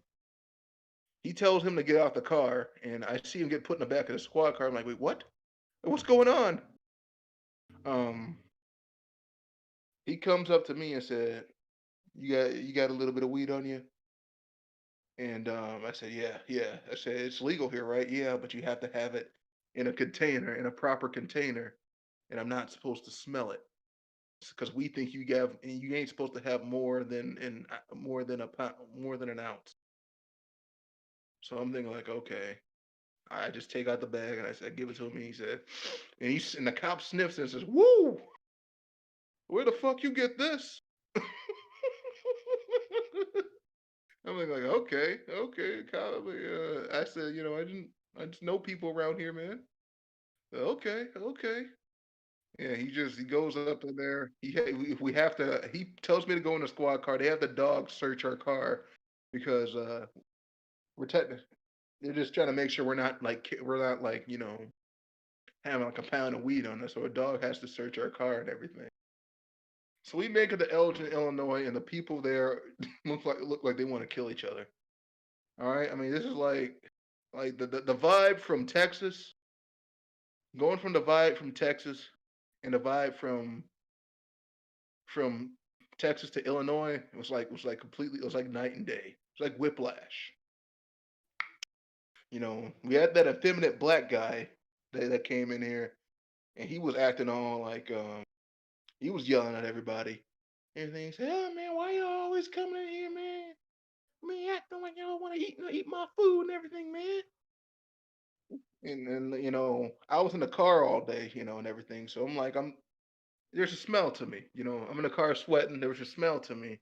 He said, "It smell like a damn gym in here." I said, "Yeah, I've been in the car all day." I'm just saying, let me just settle in and take a shower, so I can get a shower in and everything. And you know, everything just seemed just the whole vibe there just seemed awkward and everything. I wasn't even told about the candidate. What does the candidate believe in? Who are we even knocking doors for? They didn't even brief us until like much, much, much later, till like the next morning. We had time. We got there at like 7 o'clock. Somebody gave us a quick rundown or something. But like I was worried because like didn't nobody want to tell us there. This Airbnb was shit. All right, I basically had to sleep in the laundry room. Basically the laundry room in a big ass air mattress. So basically, people were coming in here doing their laundry and shit, and and that was what was going on. People were coming in doing their laundry while I was sleeping and everything. I couldn't get a good sleep. So it's like every time I knock doors in the southern states, we stayed in some good Airbnbs. You go to the northern states, you're gonna get the shit. You're gonna get the bottom of the barrel. And so basically my first day, man, I have to knock with the effeminate dude. This dude just was acting all prissy and everything, and couldn't and like dude, he wouldn't even go out right away. And like he said, "Oh no, I gotta take a shower and everything." And I'm like, "Dude, you should have did that before the freaking meeting. You should have did that the next day. Like, what are you doing?" And like I found out that everybody was complaining about this guy, that he was just being aggressive, that even after then he threatened his nephew came on, and I think he got sent here because he threatened to stab his own nephew. He was like, because they got into an argument and he threatened to stab his own nephew. I'd lived with this guy before, but I like avoided him because I know that I just know how black folks get, you know and everything around there, and they like their space. Yeah, but I had to basically ride with this dude, and this dude was freaking just driving like a freaking maniac. All right, and that's another thing about Louisianans. Louisianans don't give a fuck. All right, if there's one thing you're gonna learn that you will learn from being in Louisiana is that they don't give a fuck. They will bust a U-turn in the middle of a freeway just to get their exit. I'm not kidding. That has happened to me before. Not from this individual, but I've worked with some people from Louisiana that drove me around, and not with y'all, but for like other jobs, and that has happened to me before. Louisianas don't give a fuck when it comes to driving, and this dude was freaking changing lanes without signaling. Freaking, I'm like, oh my god, like get me out of this freaking car, like dude, I need to freaking like I need to get my license soon. Um, and yeah, he was on his phone just cussing out, like just cussing up a storm and everything, talking about YAL's pay. I think YAL screwed him over on pay or something like that. He said, Marcus, how much you get paid? I said, I got paid the $1,000 and everything. But did they not say you were supposed to get like 1,500, in the contract? And I said, yeah, it does say that. He said, hold on now. I heard what I need to hear. I said, yeah, but I think they're gonna pay you like gradually, like different. I heard what I need to hear. Like, okay, okay, okay. And this dude was just straight up like cussing to his friend about it. I said, man, I'm tired of these people, man. I'm tired of these people. Man, I put in the work. I put in the labor. I put in the labor. And I'm like, oh, did I hear some Cajun in that voice? He said, I put in the labor. And I'm like, I'm really tired. It was a very awkward car ride and everything. So I knock my doors. I do good. I do good as I can, because I still don't even know what this guy even stands for and everything. So I basically just use the literature. I don't even know what policies, who was even running against or anything. He was running for re-election, but I wasn't even aware who was even running against or nothing. So I basically just had to just wing it, you know. And I'm knocking my doors. I'm basically just doing bare minimum effort because it's only like 2 weeks left. It was only like 17 days left. To boost morale, the guy who was my ED actually was the same guy who recruited me for YAL. So he actually moved through the ranks, and he was. You can tell that power kind of corrupted him a little bit. You know what I'm saying? Yeah. Yeah, power kind of corrupted him because he was saying, oh, I know you can do better than that. I've seen you in Texas, man. Why are you only hitting barely 110 doors? I'm like, dude, first off, we had like a different like way of doing things in Texas, and I don't even know about this guy at all, other than what's on the literature. So I don't even know how to convince these guys to even get to even vote for the guy. Because I'm like, dude, I don't even know anything about this dude. Like any extra stuff I can say at the door to get them to say yes, I can't get it in there because, well, I don't know nothing about it. So yeah, he was going around there freaking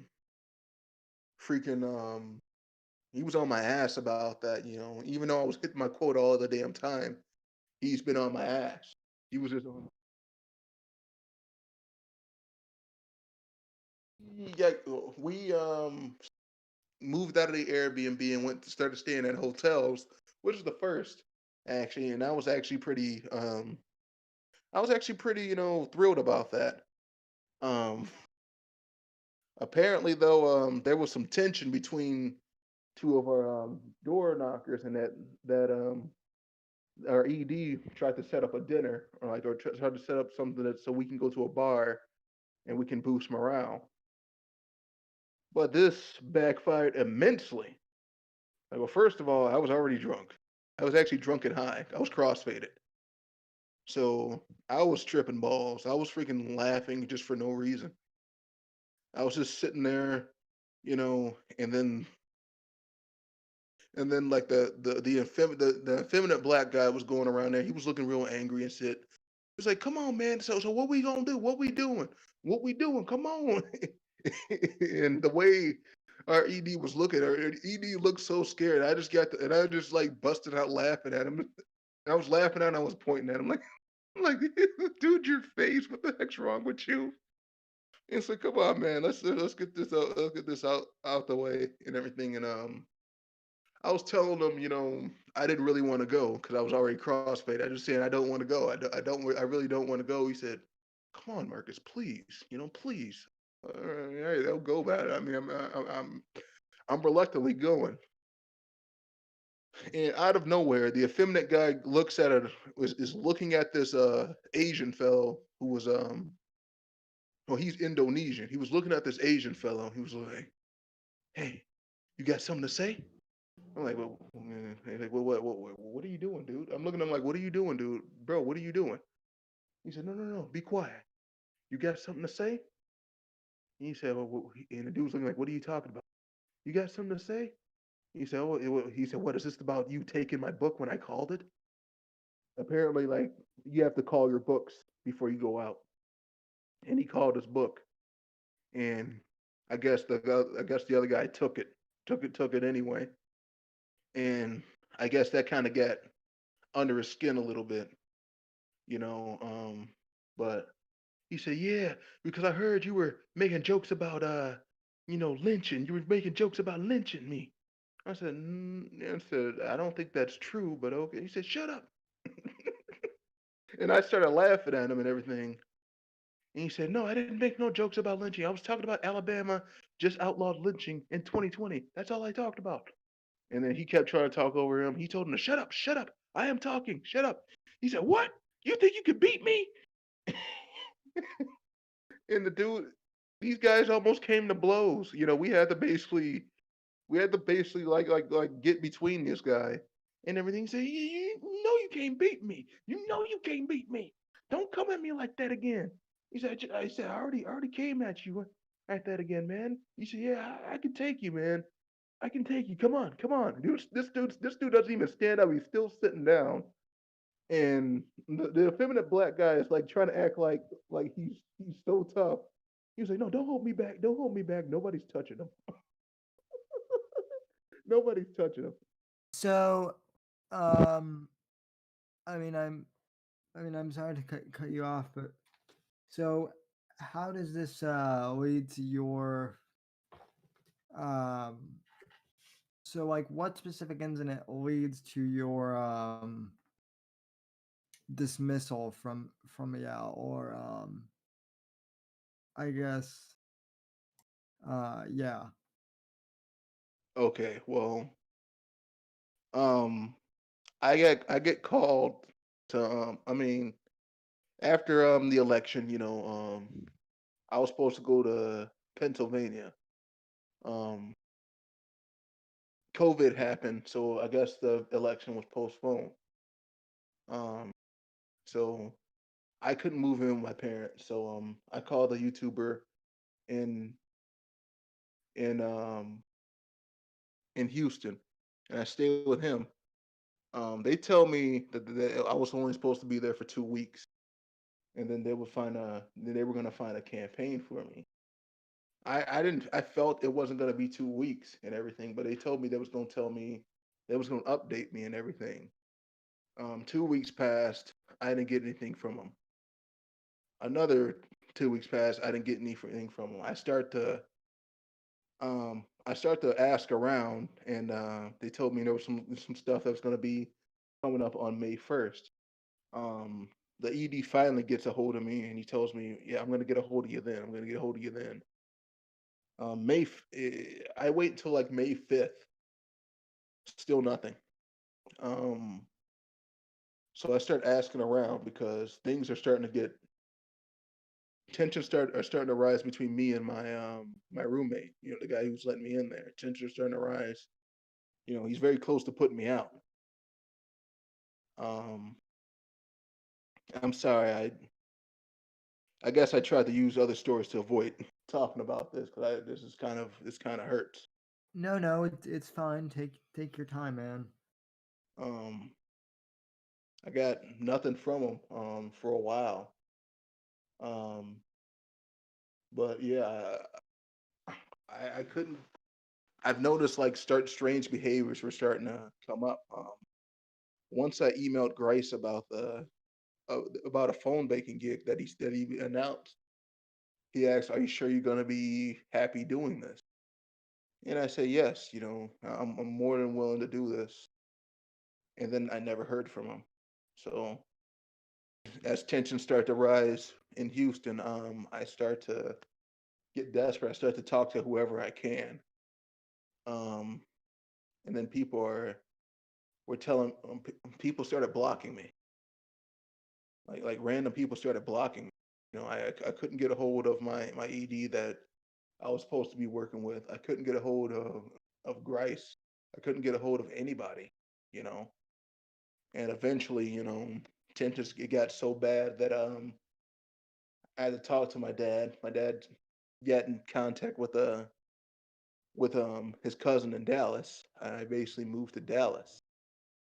Um, but the 16 now 17-year-old from Turning Point, um, you know, I talked to her and she said she's going in a campaign in I think either Tennessee or Missouri and everything.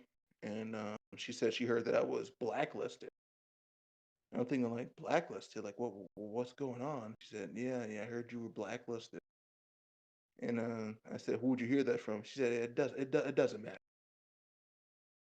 What the fuck? Like it kind of does matter and everything. And you were never informed that I you was were never not informed. I was never you informed at all.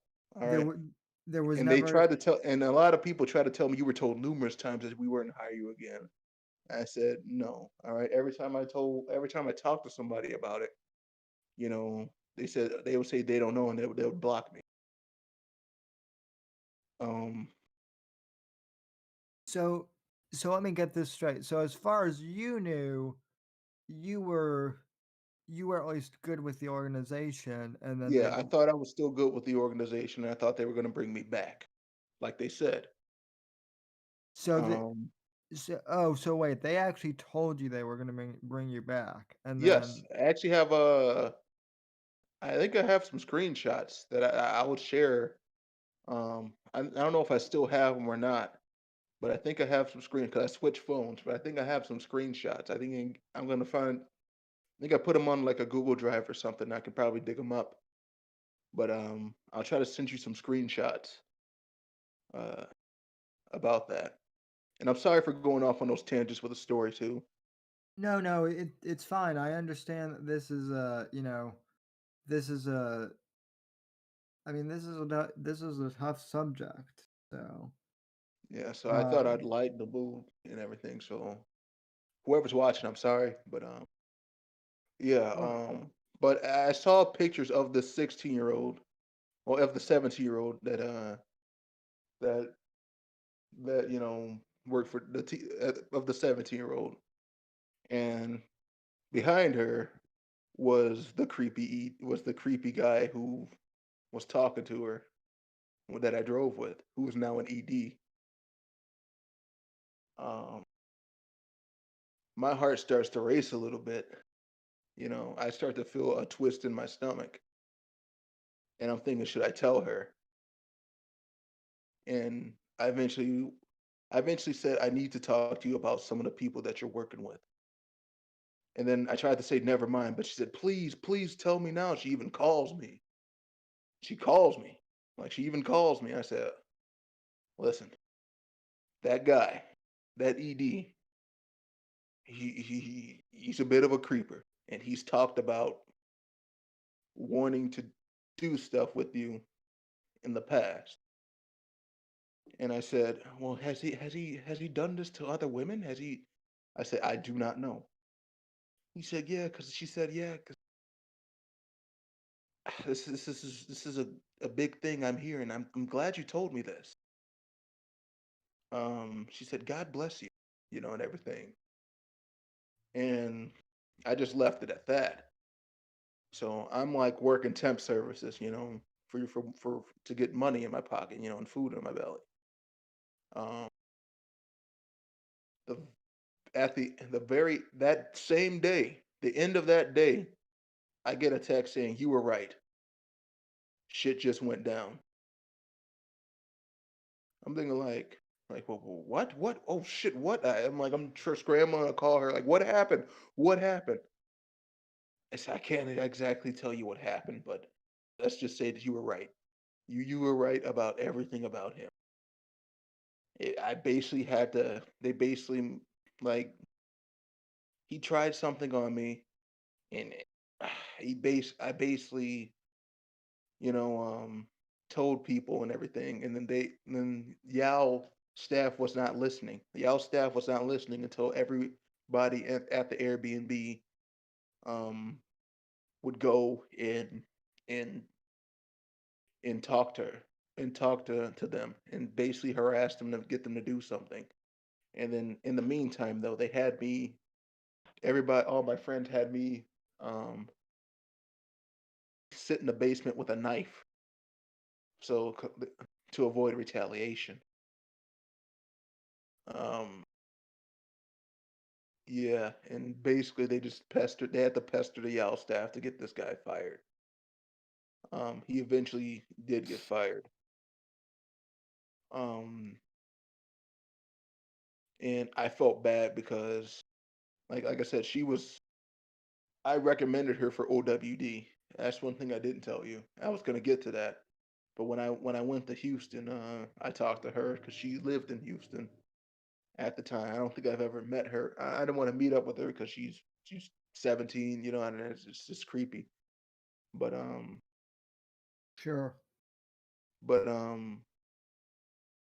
yeah, I basically recommended OWD for her, so I felt responsible and everything, and I told some friends about it, and I accidentally used her name, um, and she got pissed about that. So she doesn't talk to me. Um, but this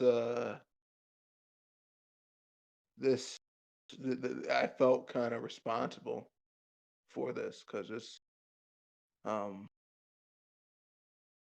because it's a girl who I recommend this. I recommend like look, just use it. Like I told her, just like say I recommended you for this, in your application.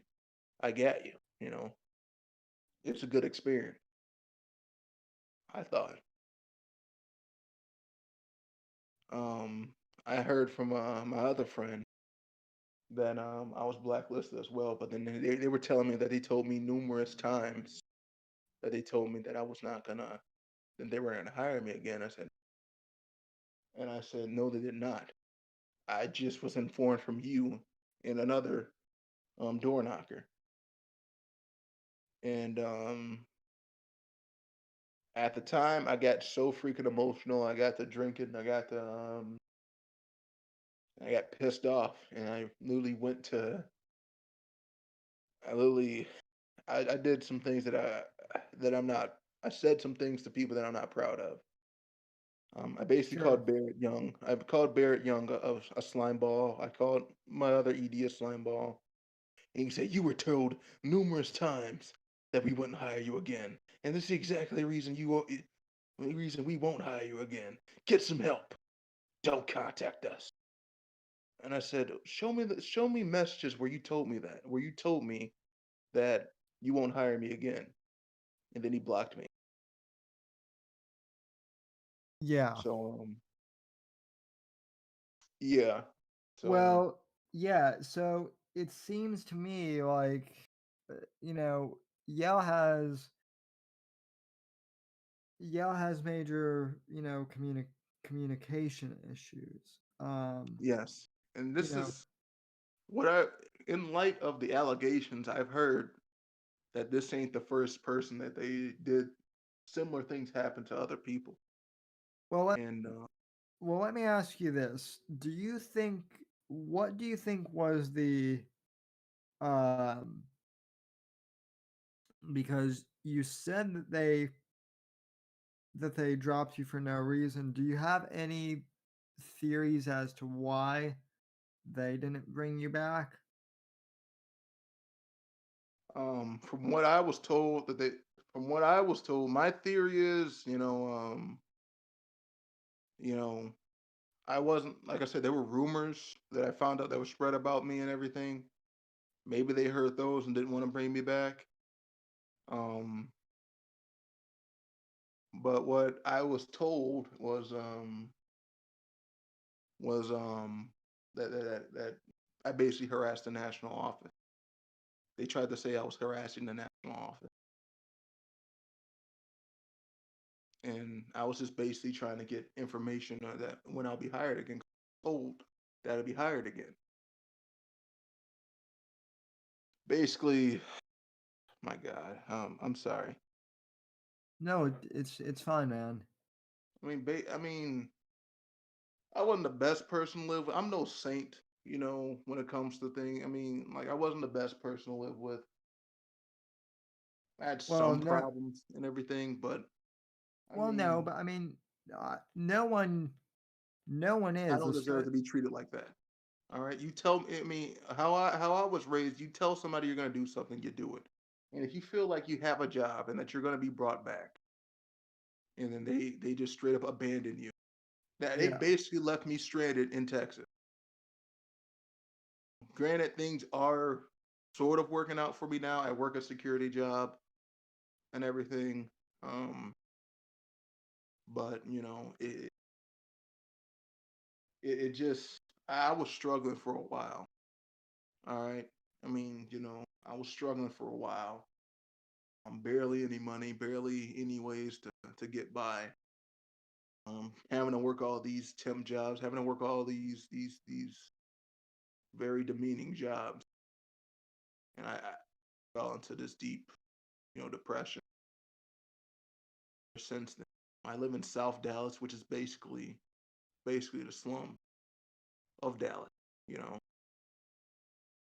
I live in a rooming home because things wasn't working out with my cousin because she got into an argument because she had kids staying with her.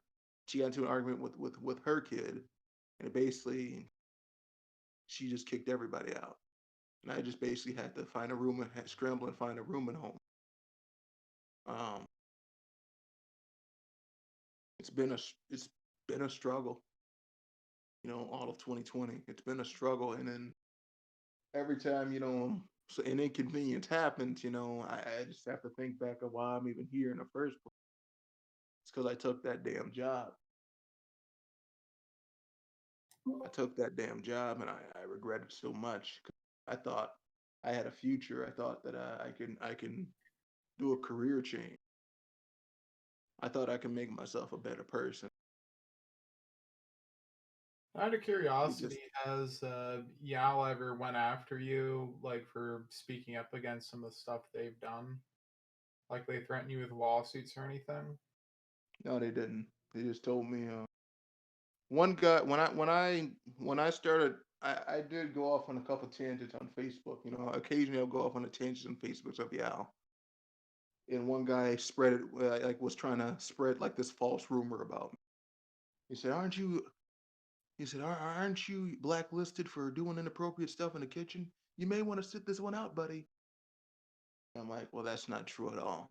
Uh, you know, So, what if I may ask, and if you don't want to answer this, you don't have to, but what sort of things were they accusing you of? I was accused of masturbating in the kitchen. Well, I know someone who did that. Huh? I know someone who actually used to do that. They literally lived in the fucking kitchen, or they lived in the hallway and they had to masturbate in the kitchen because they had nowhere else to go. Like of all the shit that they get you for, with them allegedly, sexually harassing people, or getting you for doing something with yourself. Yeah, I mean, what I was heard, well, I did some digging around and everything, and I heard that the rumor originated from the Ohio trip when I had to sleep in the kitchen. That is not true in the slightest. All right. I mean, I did not masturbate in the kitchen. All right. That did not happen. And then they said I was blacklisted for that. That still doesn't make sense, even if it was true, because they hired me back in 2020. Oh, And yeah. when I tried to confront the guy who who told me that, and I mentioned that they hired me back in 2020 and everything. He said, "Oh, you remember the exact timelines and shit." The guy was a former ED, actually, by the way. And he said, dude, you may just want to sit this one out, man. You need to sit this one out, man. I mean, dude, come on. Dude, you got that weird shit on your history?" I'm like, dude, first off, I'm like, no, all right. And I had a friend in the media who has connections to like journalists and everything. He has his own little platform, like a very small time platform and everything, but he had connections to journalists and everything. I sent it to Vermin Supreme. That's probably why the Liberty Herald got a hold of it and everything. Because Vermin Supreme has a media team and everything, and that he has a following in the Liberty community. Um, so yeah, I've been struggling in Dallas. I mean, I've been basically just trying to make it in Dallas, getting by in Dallas ever since then. Now, do you think that YAL may be targeting you because of your race? Do I think that YAL was targeting me because of my race? A lot of, I mean, I don't like to play that card. First off, all right. All right, I could send people to the Shadow Realm with a race card, but I'm not one to play that card. All right. Um, However, I do think race has something to do with it. I did mention race in the post of Cliff Maloney's thing because a lot of minority people, it's a lot of it's in the minority people that seem to have a problem. There's only really two black people that work in the national office, by the way, that I know of. There's probably more. There's only really two black people there that work in that national office. Most black people I know, well, most black people that have worked with YAL, um, they don't work for them for very long. There's so I think that there is a race issue in here. One, you're not the only person to tell me that it was probably because of your race too. Um, like I said, my friend who had connections to the media told me it's probably because of your race. He's a right leaner. He's no SJW type or anything like that. You know. And there was another guy who's a full on Republican. You got a full on Republican tell you, yeah, these people may be racist. Think about that.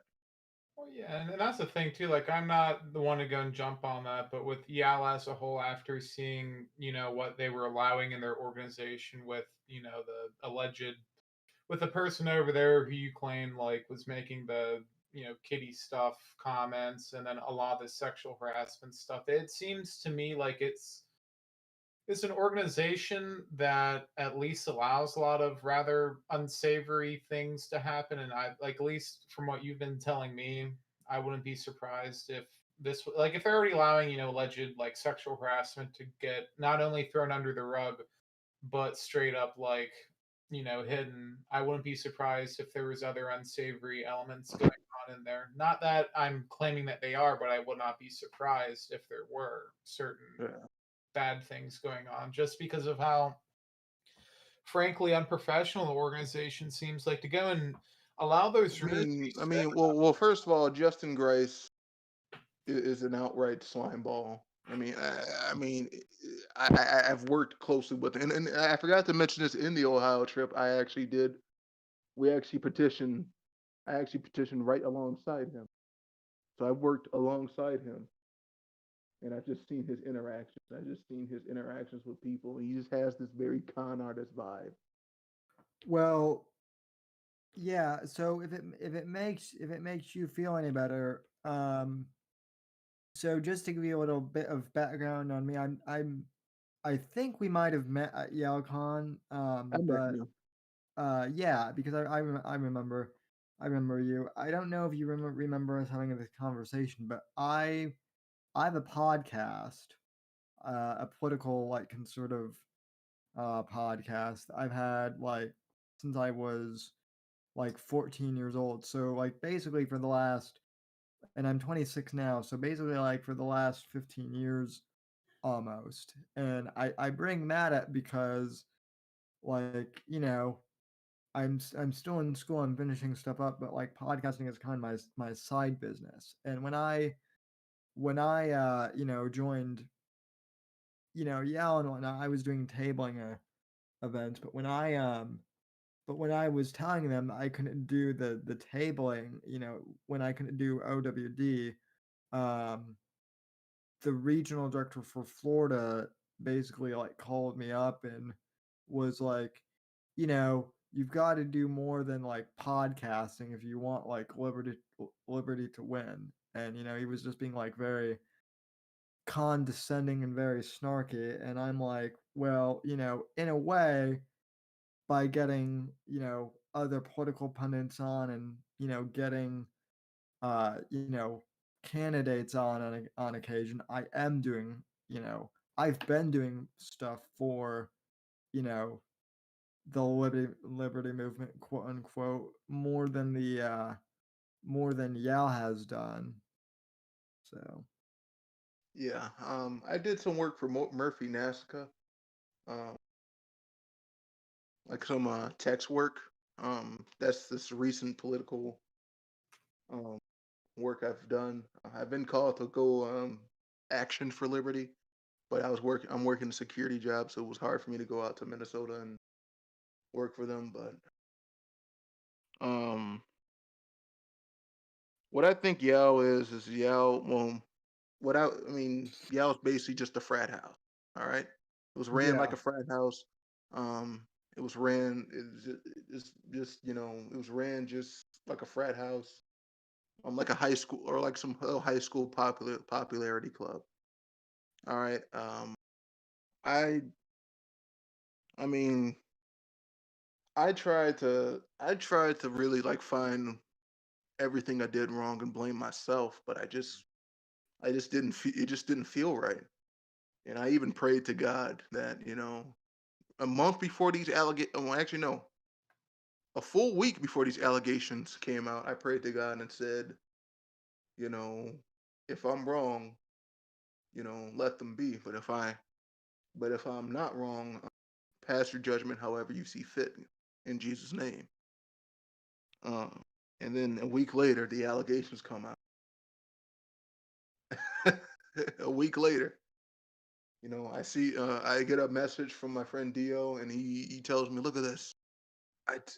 We knew this would happen." I said, "Yeah," and I stayed up that whole night just looking into it. Um, that whole night, and I'm thinking like, dude, how can I contribute to this hashtag? Because usually I'm not a Me Too guy, you know. I'm not, but I don't even at the time I didn't even care to look into if it was true or not. You know, I'm just glad that you know somebody is sticking it to these guys and calling them out for what they are.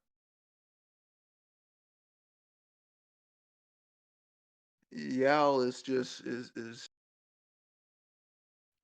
Yal's reputation's in the shitter right now and yeah, everything.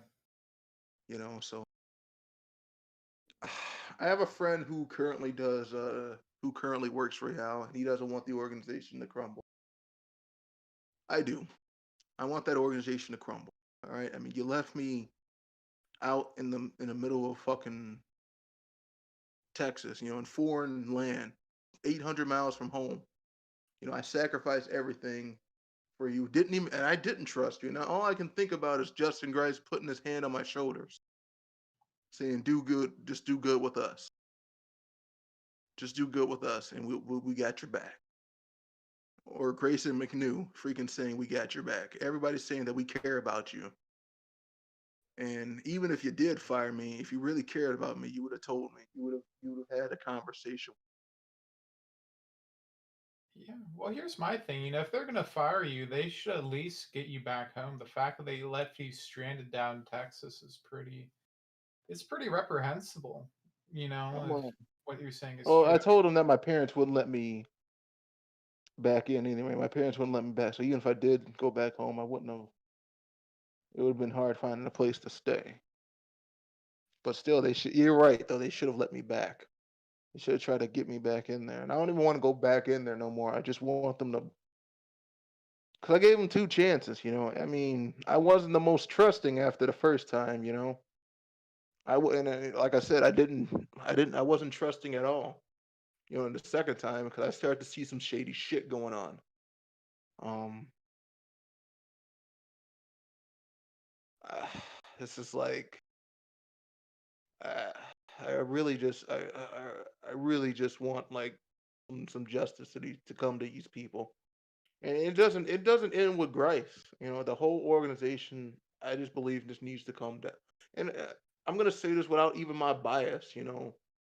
Without even my bias, like even if that didn't happen to me, if I find out all this shit's happened, the whole organization needs to just come down. You know, it just needs to. And I'm sorry. I'm Luke, if you're watching, I'm sorry. It needs to go. All right. I mean, you got you got to treat your people right. All right. You got to treat your people right. Like I said, I'm against cancel culture, but sometimes it's necessary. Sometimes some people need to be held accountable for what they're doing to people. And even to this day, some of the people still block me and everything when I try to even like I tried to rekindle and try to talk to some people, they still act like they don't want to talk to me. And even then, I put on Facebook, don't forget my hard work that I did with YAL. And a couple people blocked me. You know, That's a shame. I know how it is, man. I know how it is, Michael Anderson.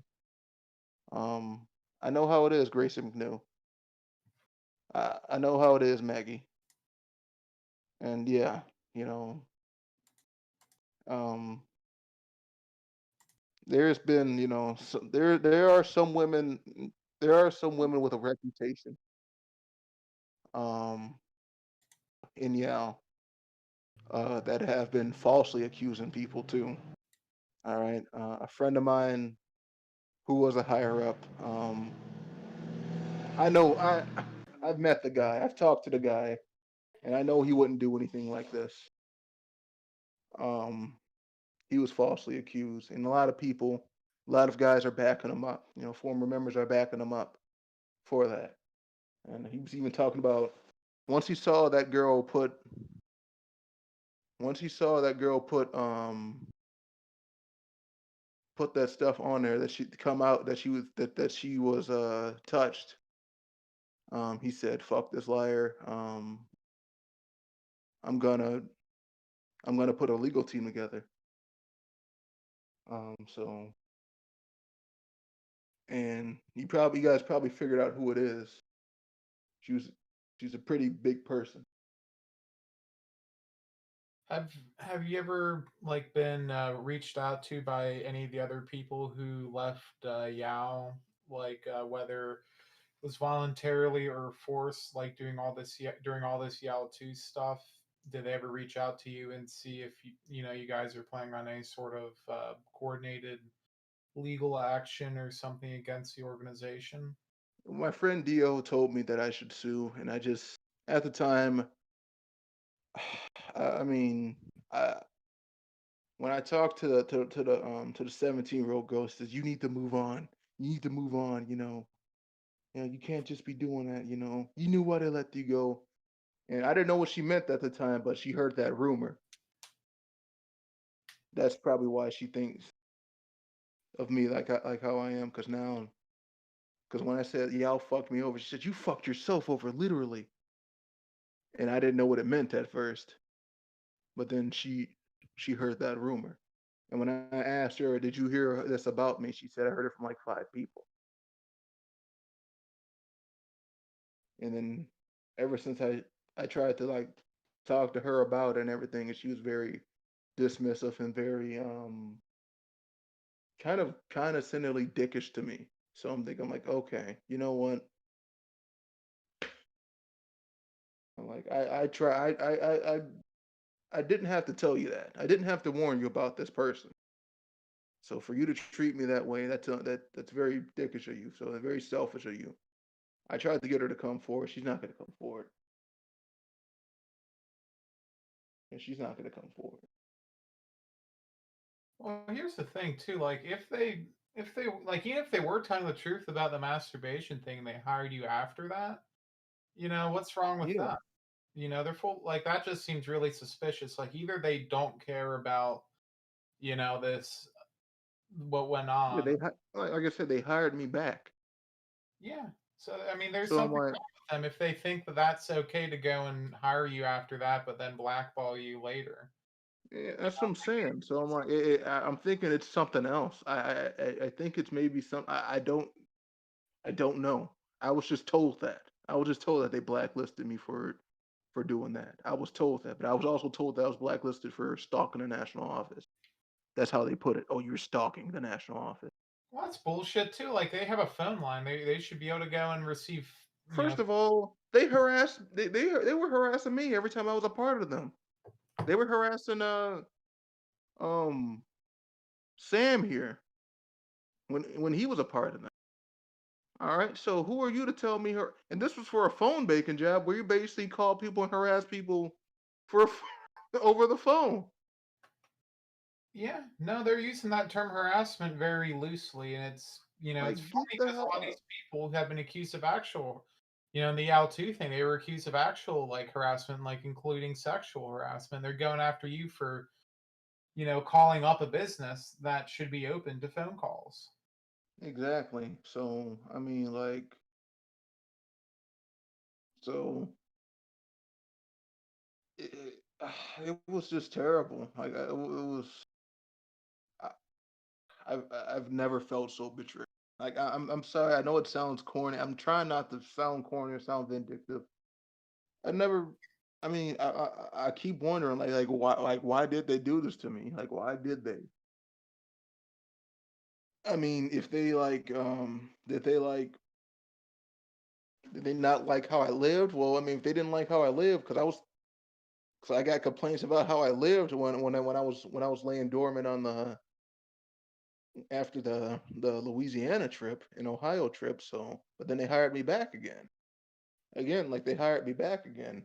Yeah, but I mean, with those complaints, were there ever any conversations like, hey man, this is a serious problem, or No, there was no conversations like that. It yeah, was that's what I'm saying. It just seems to me like if there were issues beforehand like that, they would If have. anything, I mean, I was told that I was better on the second time around, and that I was recommended to be a senior ED. I don't know if I mentioned that, but yeah, Grayson McNew recommended me for to be a senior ED. And you know what? I mean, I know they say I know I was trying not to name names, but I'm gonna name some names. All right. I mean, um, fuck you, Michael Anderson. Fuck you, Grayson McNew.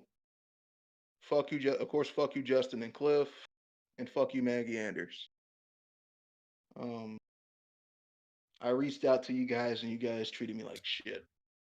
I hope to God you're watching this. I hope to God you come to me and talk to me to my face. All right, because I'm gonna have some choice words to say to you, especially Maggie, because I'm telling you, but Maggie, I mean, I hear things about her too, alleged things, not saying that they're true. Yeah, and that's the thing too. If anyone from YAL who you called out or whoever is seeing this, and would like to present their side, they're more than welcome to reach out to Versa Media. Yeah. Because I've only been hearing, I think we should be. I mean, and I want to hear you guys' side. I want to hear what set you off, or what did I do to set you off. I wasn't told. I mean, because I can tell which part's a lie. All right, I wasn't told numerous of times I was blacklisted from YAL. All right, I could find screenshots where I was told that I was gonna be brought back.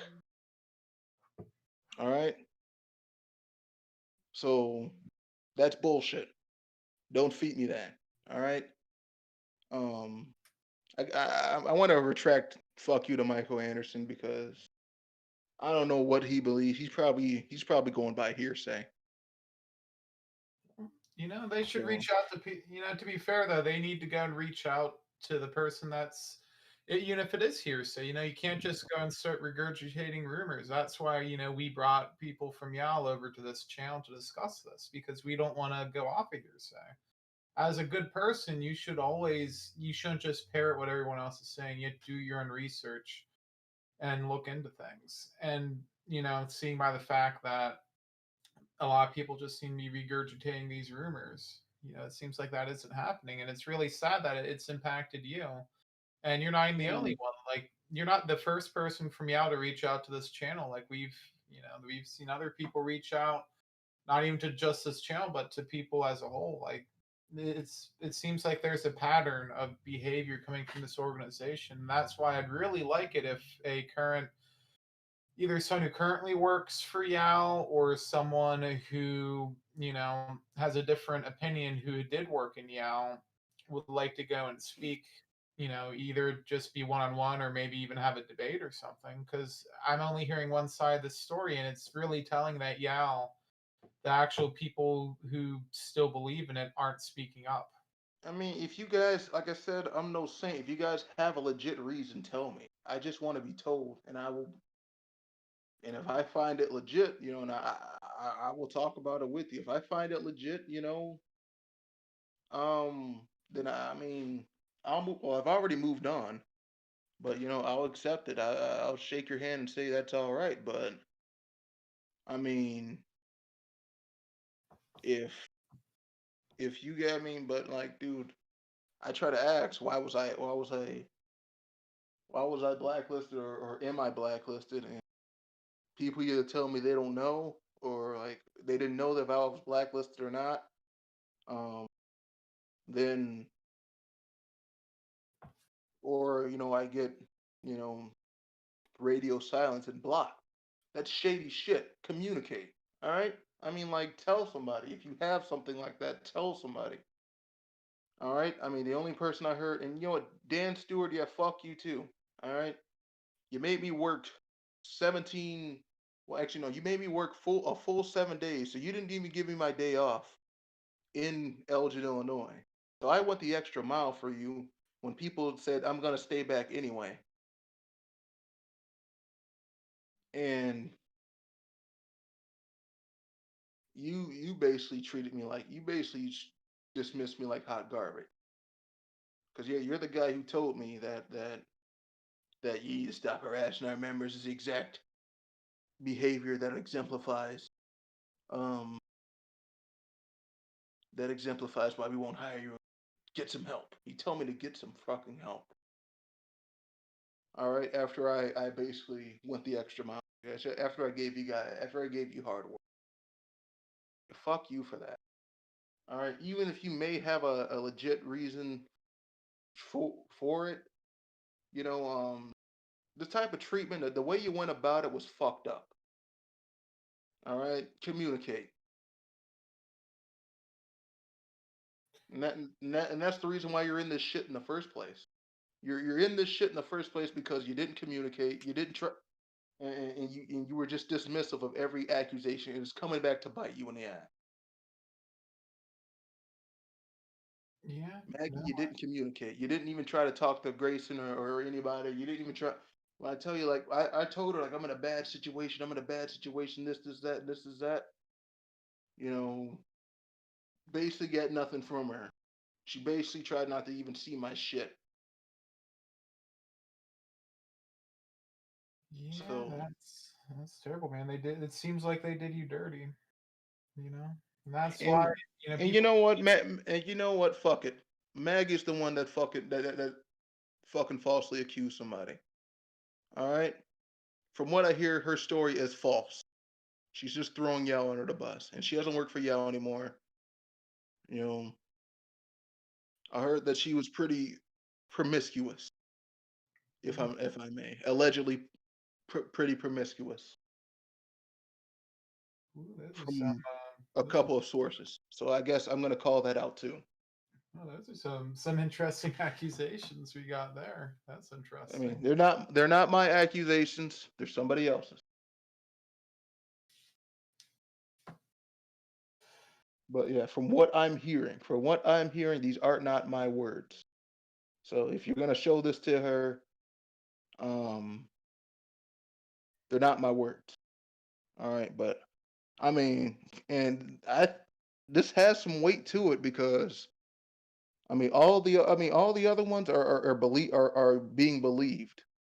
All right, a couple of people before this accusations even happened told me that she is a shady character. So, but this is just through the grapevine. So I'm just the messenger of it. You want to find out if she wants to find out who it is, she's gonna have to do some digging. I'm not gonna give her any names. So yeah, I gotta I tried to refrain from it, man. I tried to make this. I tried to be that, but I felt like that needs to be addressed as well. You know. Yeah, So that's pretty. That's an interesting take over there. yeah, I can give you. Um, I can give you outside of the stream. I'll give you some people to reach out to. All right. Yeah. I'll give you some people to reach out to. There's one guy who's very higher up in YAL. I don't know if I can get you to talk to him or not, but I don't know. I don't know if he will want to come on, but I'll try. I'll give you his name. If you got a Facebook, try to reach out to him. You can try to reach out to him. Give you a couple other names. So you can reach out. I can give you. So yeah, I got two higher ups, and I got a couple of members that did OWD, and I had one member who was trying to do OWD, but got blacklisted in the process.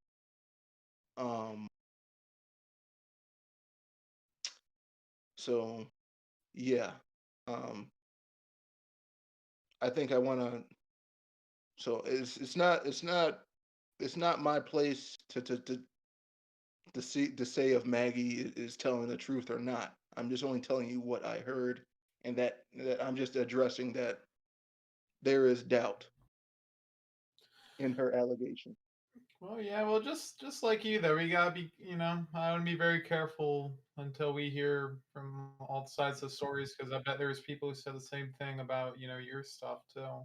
But that's Yeah, why we need to go and reach out. yeah. They're gonna try to. I'm prepared to hear anything. How many people are watching? I think we got 3 right now. Yeah, I think we got. Oh, no, looks like we got 1. Okay. Any Yeah, comments? I mean, share this out if you can. Get this out here, because a lot of people, they'll watch it later too. Yeah. Um.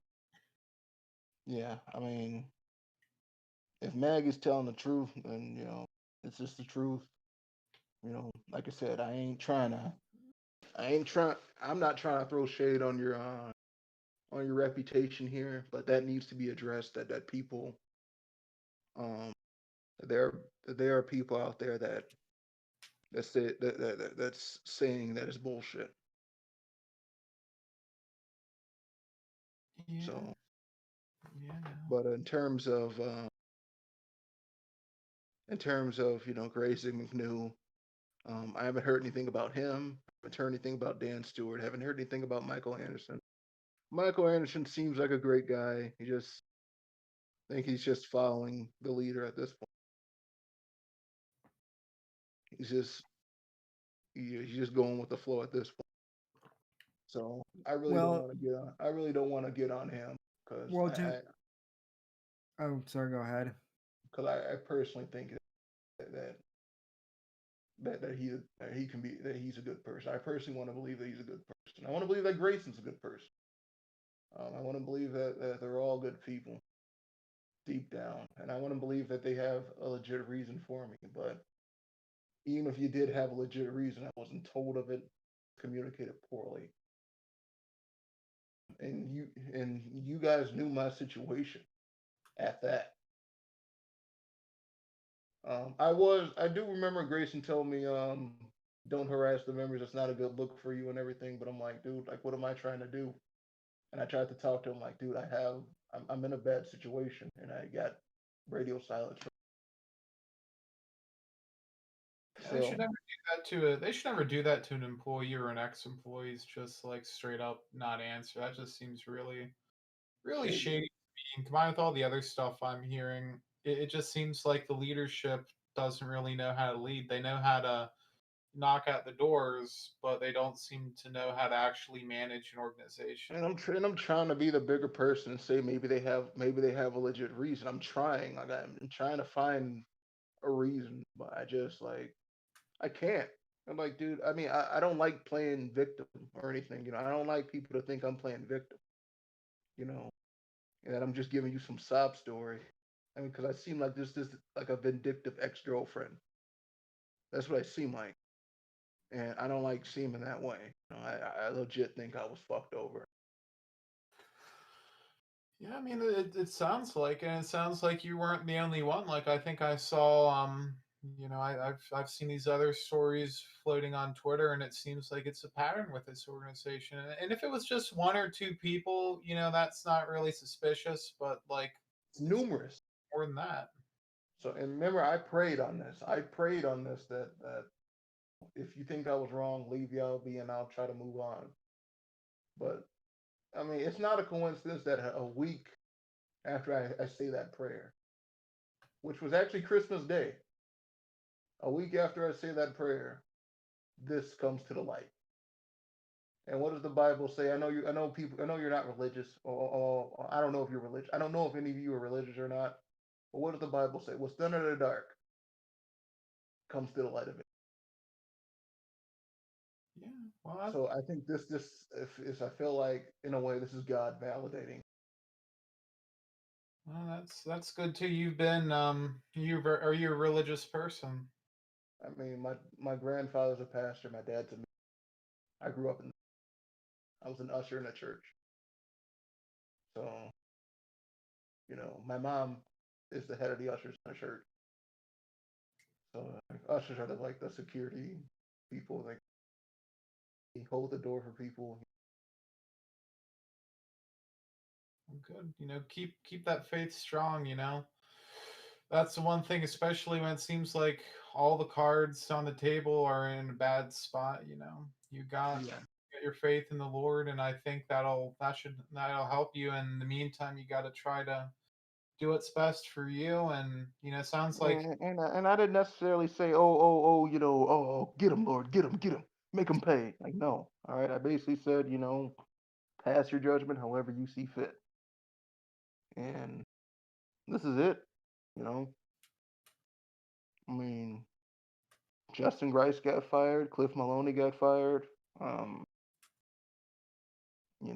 They're trying to get Jeff out there. I mean, personally, though, like I said before, the organization just needs to come down as a whole, because you're doing shit like this to people, leaving people out to dry like this. That's fucked up. Incredibly fucked up. I agree. All right. So, I mean, this is something that just The organization just needs to come down. I mean, like, I don't believe it's just Grice and Cliff, really, that have been doing the shady shit. I don't believe that it's just the higher ups. I believe it's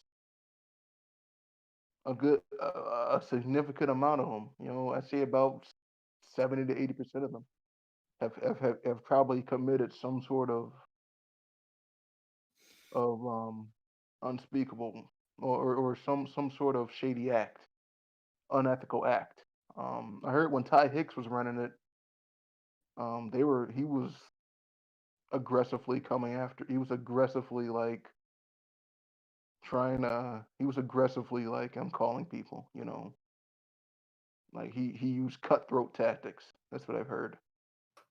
Um, I spoke with Ty Hicks. I've on numerous occasions, and I tried to be a part of his emotional mastery program, but he was, like I said, he was calling me very frequently, and was very cut. Like I said, he had a very cutthroat business tactic. There's a bunch of stuff I've heard about YAL actually. Um, you know, that they have. I have heard that they tried to put hits out on people.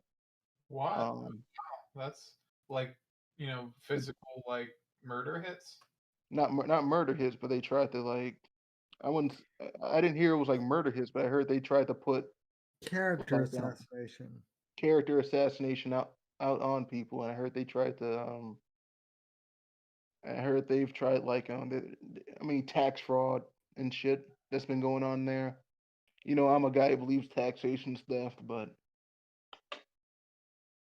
you know, there was some evidence of them breaking the law. You know, tax fraud and everything. You know, they have you sign on as an independent contractor or as self-employed, and technically you're not. You work for a company. Yeah. That's That right. is illegal. It's like Cutco. It's what? It's like Cutco. Yeah, but him being in Texas, I did work for a security business that did the exact same thing. That made you sign a 1099 form as mark you down as self-employed, and you're not. Are you contracted? You're not. I mean, you're not contracted with it. You're not contracted within a company. Oh, so it's all under the table then. Yeah. Holy It's shit. all under the table. So, and I had problems with them. They didn't even pay me on time, and I did get put out my house. And I'm back now, but I did get put out my house for a couple of days. I was home. I had to go to Salvation Army for a couple of days. Wow. So I think the reason why they moved from Virginia to Texas because it's common practice here. So I think there is some law breaking going under the table there too. I'm surprised nobody sued them for that. I think somebody is suing them or something like that, but Well, somebody, I mean, anybody in the YAL 2 movement needs to look into that. All right. I mean, I'm sorry, taxation's theft, but you know, I mean, the law is the law, and I think these guys just need to these guys just need to go. All right. I mean, I hate to be that way, and it hurt. It literally hurts me to say some shit like that because there are good people in there, but I think it all just needs to come down. If good people do nothing, are there really good people? Like, what if there's good people that do nothing when they see evil? Or can you really even call them good people? Yeah. I mean, some people are fearful. Some people have the spirit of fear, and the spirit of fear is hard to conquer. You know, I do believe that I, I, I hate sounding this way, and that's why you keep hearing me sighing. You keep hearing me do all this. I hate sounding this way because, like, yeah, somebody did call me out. So, oh, you just seem bitter. You seem like you're just going after them. You know, without a moral high ground. I'm like, I do have a moral high ground. You left me out to dry in a whole nother state, and I've been basically getting by, struggling to get by ever since. All right. I'd recommend, honestly, I mean, because I have worked with them and it's hard, but if you really like campaigning, I'd recommend working for the RNC because at least they do freaking salary base pay. Yeah. Yeah. I'm stepping away from politics political work for just a little bit, unless somebody wants to reach out to me. I'm not going to actively pursue it. You know. I mean, like I said, somebody did try to give me a campaign in Minnesota, and that would have been like a month. But I was working a security job at the time. Well, I'm working a security job now, and it's hard for me to put that off and try to go campaign. The only reason I did campaigning this time is because I didn't have a job. I mean, I lost my job at Walmart, and at the time, I was desperate for work. I didn't want to live off unemployment and everything. And my dad was getting on me about it and everything. So I essentially just took the first thing that would get me paid. You know, like I said, I saw it as a call from God. Mm-hmm. And I'm like, I don't regret doing it because, well, Texas is a good place to be. Texas does have a good job market. Um, Thing is, they're at will state, so if you do one thing that the boss don't like, then he'll just fire you for some little shit. Um, but there's temp services that'll get you a job right away. There's also temp services that'll just get you a job for one. If you need money for like a day, they'll get you a job for that day. It's like day labor services. So you'll just work in a construction site for a day, and then they'll pay you like around 6 o'clock at night. Mm-hmm. So, I mean, like I'm still not gonna go back to Wisconsin no matter what because I mean I'm still getting by here, and I still believe I can make it here. Um, you know, I believe that in a way this is sort of a blessing in disguise because if I didn't take the YAL job, I would still be living with my parents. At almost 25. You know, so in a way, I'm glad. I still talk to my dad, and everything, and he did say that he would have let me back in if it wasn't for COVID, that happened and everything. But he said, um, because because you were traveling the country and everything, and I have an 11-year-old sister, so I mean, my dad's diabetic, I'm diabetic, and my mom has other health issues too. So if I was to concoct the virus, then that would be putting them in danger. So I mean, so at the time, I I did need a kick in the ass and to go out and be more independent because I'm talking about being self sufficient, spreading the message of being self sufficient, but it's like I'm joining. It's like being a part of a gang. It's like not really being a part of a gang, but you'll still fight with them.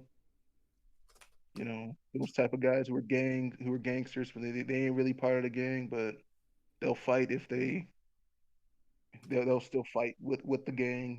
If they're in a scrape. I feel like that. Mm-hmm. I definitely, I definitely, definitely just wanna, I just want, peace just right now.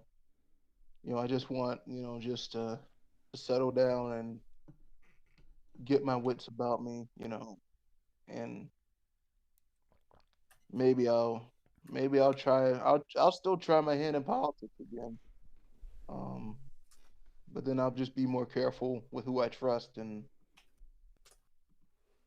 I'll keep my expectations low. Yeah. No, I don't blame you. I mean, all these organizations can be really shady. And yeah, honestly, because I've heard some crazy shit from Turning Point. Like, well, not too. I haven't really heard the real crazy shit, but I've heard some rumors of things, and they've done some crazy shit to certain people. But have you heard of anything about Turning Point that's YAL tier bad or anything worse potentially? the 17-year-old was a staffer at Turning Point. She said that there was just some.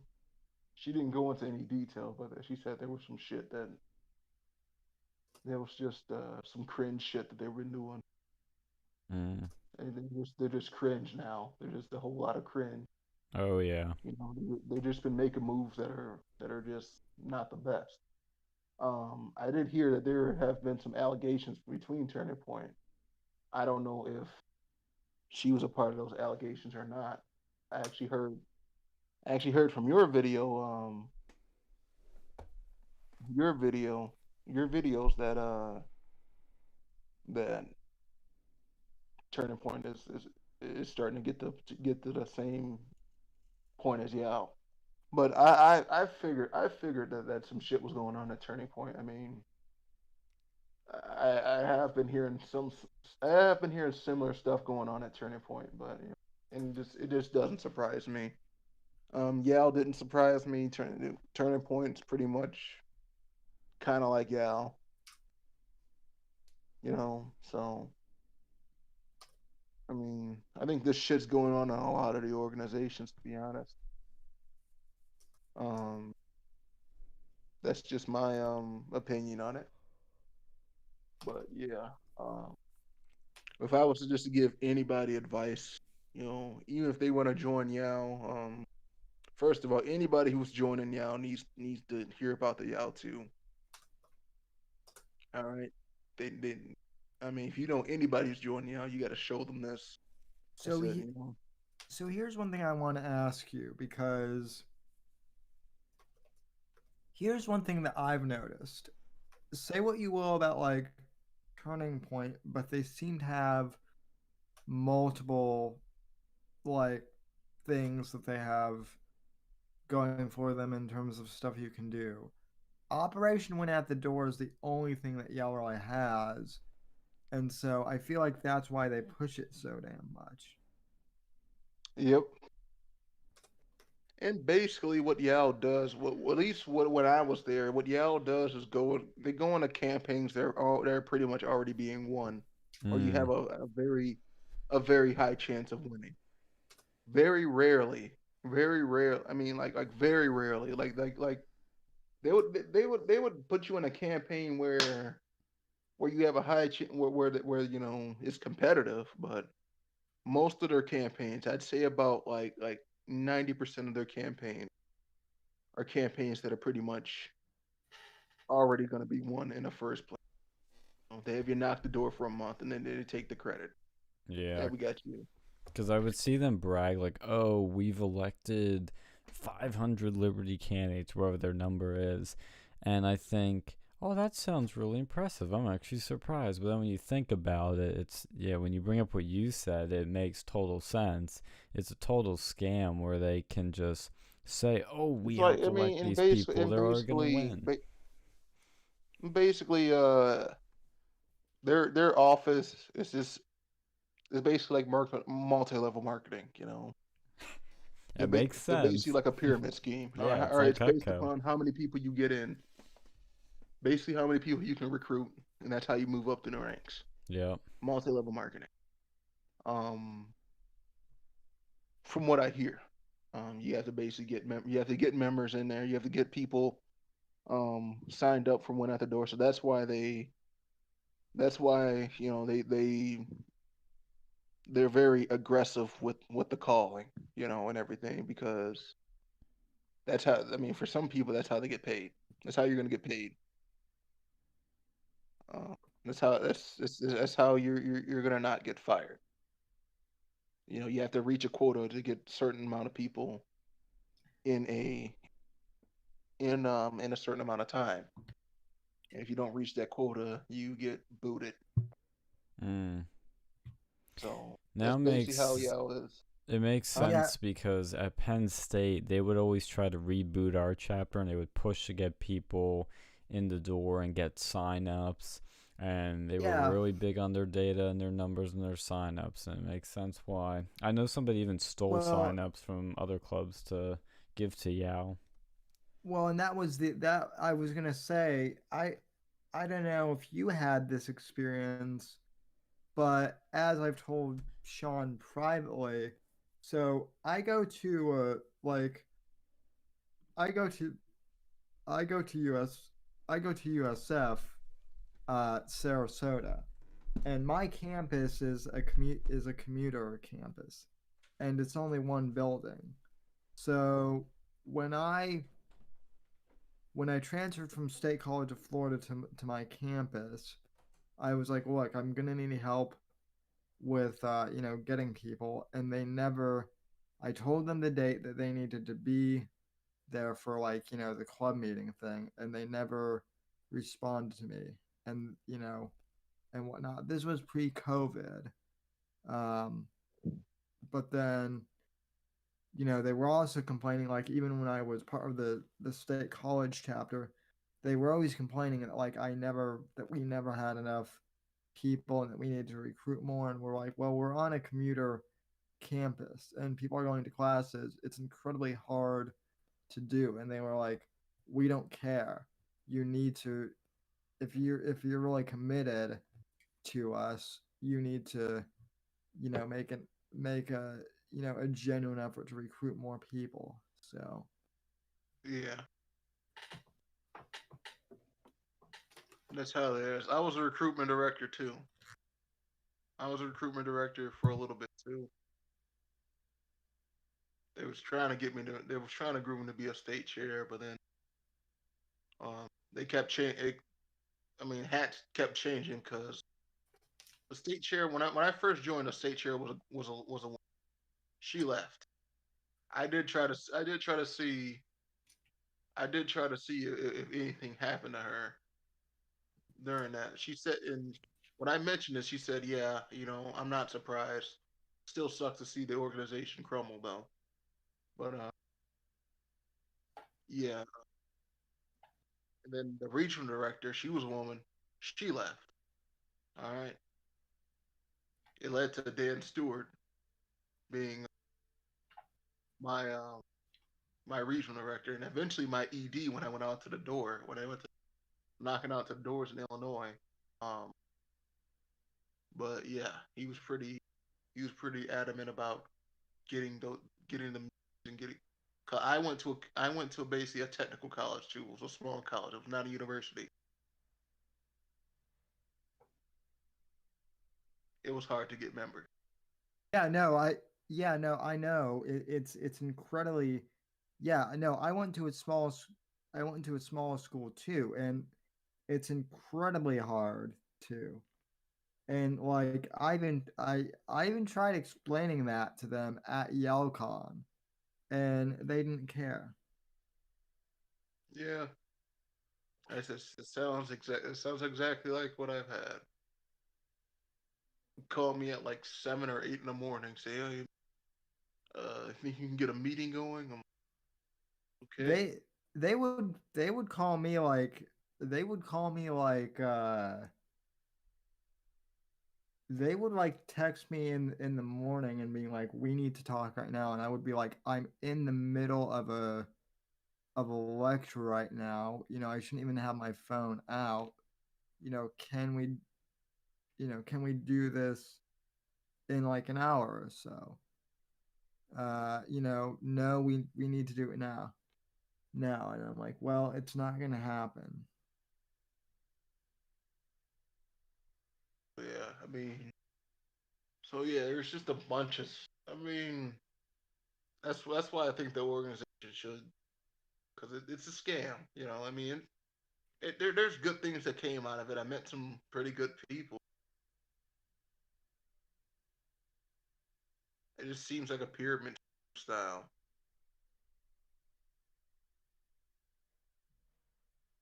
Yeah, I mean, one I mean, I feel like the one of the organization's big flaws is that they're entirely dependent on OWD to do stuff. They don't have anything else really to offer.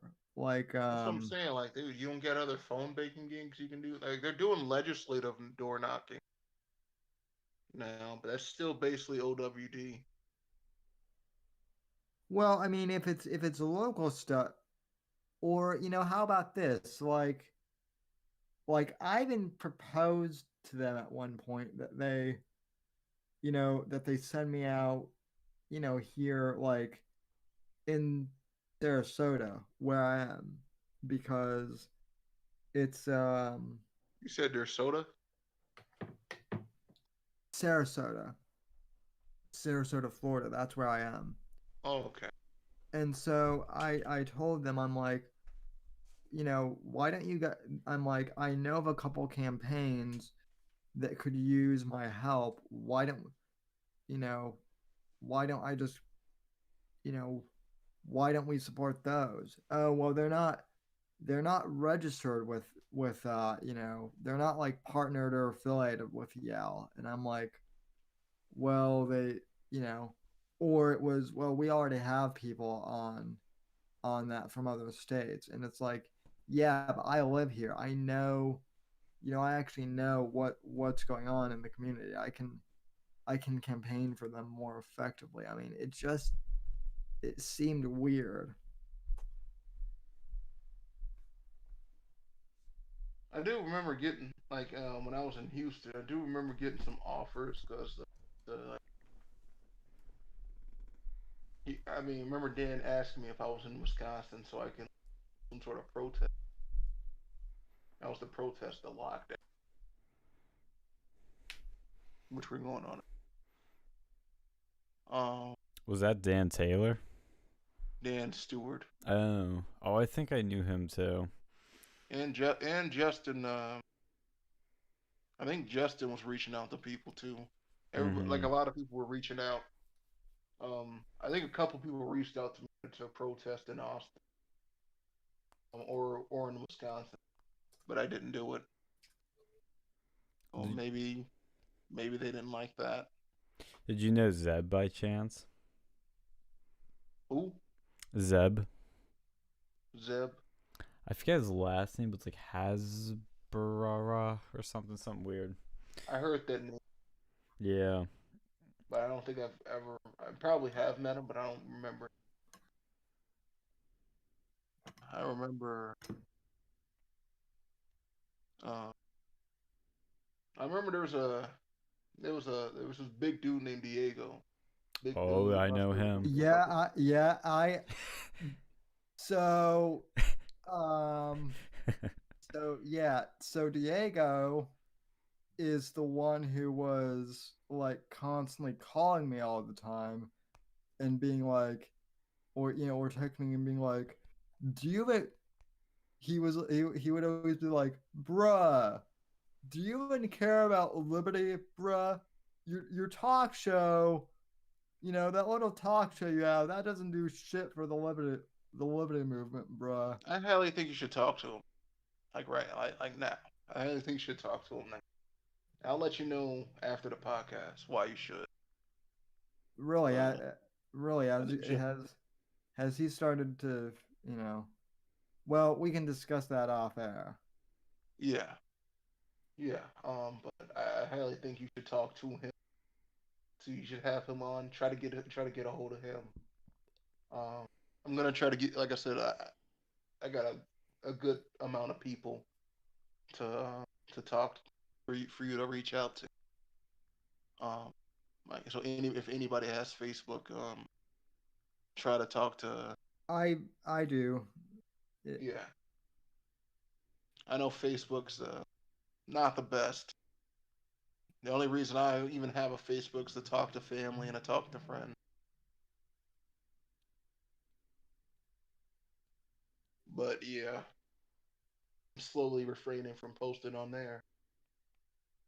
Mostly just Instagram. Mostly just talk to my girlfriend. But yeah, I try to. I'm gonna try to help out help you guys out as much as I can. I would love to be a part of the crew. I've always wanted to be in film and podcasting. I always want to be. I'm a sort of a failed YouTuber. yeah, well, Versa, Sean and Alex, they have they have their podcast. I'm kind of like a guest co-host on here, but I also have my own show, the Whitfield Report, and you're welcome. We'll trade information, man. I'd love to have you on mine as well. So I mean, when I get my computer all fixed up and everything, I mean, I am gonna start a sports channel about Quills Combat. I'm big into MMA. And anime, you So told me. yeah, so I was home and anime, yeah, and anime. So, but I'm big into mixed martial arts and combat sports. Nice. So I'll be talking about that. I always catch that next UFC event, the next pay per view. You know, I saw one last time. Everything was Jan Blakovic and Jan Blakovic and Israel Adesanya. Mm-hmm. Nothing is more satisfying, and nothing was more satisfying than seeing Conor McGregor get knocked out and having his mouth shut. So Yeah, I'm curious. I thought something else actually. Did you by chance know? Because I'm wondering if you bumped into any Penn Staters. Did you know Aiden Mattis or Kylie Thomas by chance? no. Damn. So you should not have mentioned that by name on here. It's okay. Well, like I said, we're Penn Staters. So we know these people, but Did you know a guy named Carter Quill? Carter. I don't. I think I knew a Carter. Maybe not a Carter Quill. Shout out to you, Carter. You were my best roommate. Dude, the Hey, roommate man. stories were crazy. The ones I was reading, like these guys would like creep on the girls. It's like, ooh. God. Hold on now. That ain't me. Oh, I know. No. See, I don't talk to girls in the workplace, no matter how fine they are. That's a good policy. Like that's policy. Like I ain't gonna try to. Well, Yeah. were there any, I don't know if you know about this, but you said it's like a freaking like MLM scam where like these people kind of like have to get their numbers up one up to get to the top. Was anyone ever known to like sleep to the top? I don't know. I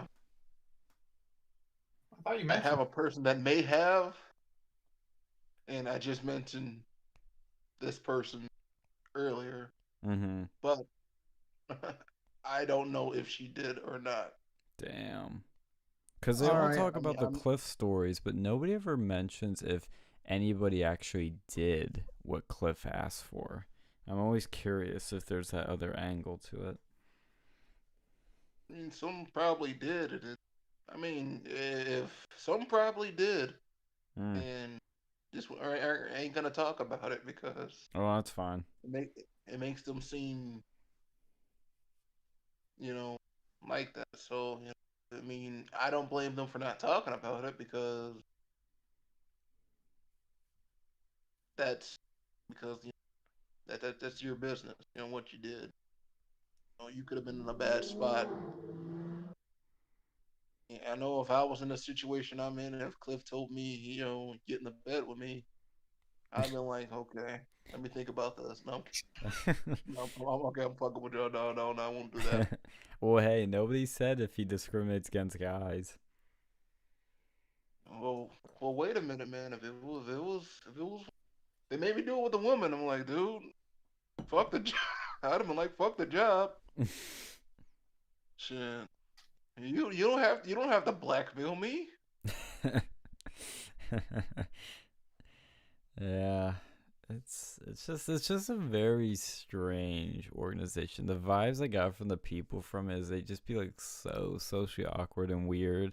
I was just like, I should keep my distance, and then I Either heard some socially weird. awkward or weird or shady, or like just shady acting. It's like it's either one or the two. The higher ups are shady. All right. What I wonder though is if after all this, have the donors pulled their money, and is this org gonna fail? Like I think it is a dying org, but That's probably what happened. That's probably what happened.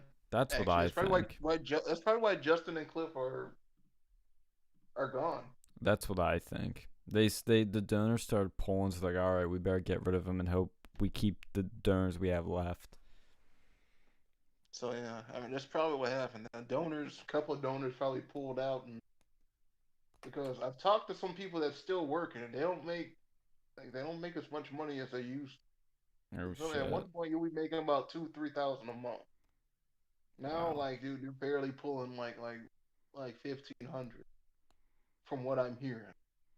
So Well, I even wondered where they actually got the money that they had to begin with. I mean, I can't imagine they had that many donors they're giving that technically much. non-profit, but I think they're like they sell like plus the donors they do sell like YAL merch or something like that Mm-hmm. or something.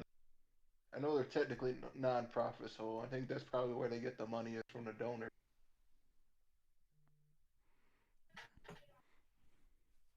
Yeah. Yeah, That's I could find out just about anything about any company just nice. by just by hanging with the boss for a little bit. Mm-hmm. And when I worked alongside Grace and drove and rode in his car and everything, I just knew. Oh, I just had a you feeling. knew Grace, the one that was pretty active on Twitter about the YAL2 stuff? Grace. I don't know who Grace is. Oh, you said I thought it's Grace, Grace. yeah. Like I said, I rarely talk to the women. Mm. I rarely talk to the women because cause I was afraid of being a part of something like. I don't blame you. So we all I saw what know it's the Me happened. Too era type shit, and we're already getting like a bad reputation of being creepy ass people. Yeah. So like I don't want to be a part of anybody's story. You know what I'm saying? Mm-hmm. So I bet if the person I mentioned earlier, when she comes on here, I'm already worried of her trying to probably say so. Oh, you probably did this. I heard you were doing this, this, that. Then that's gonna lead to another big brouhaha.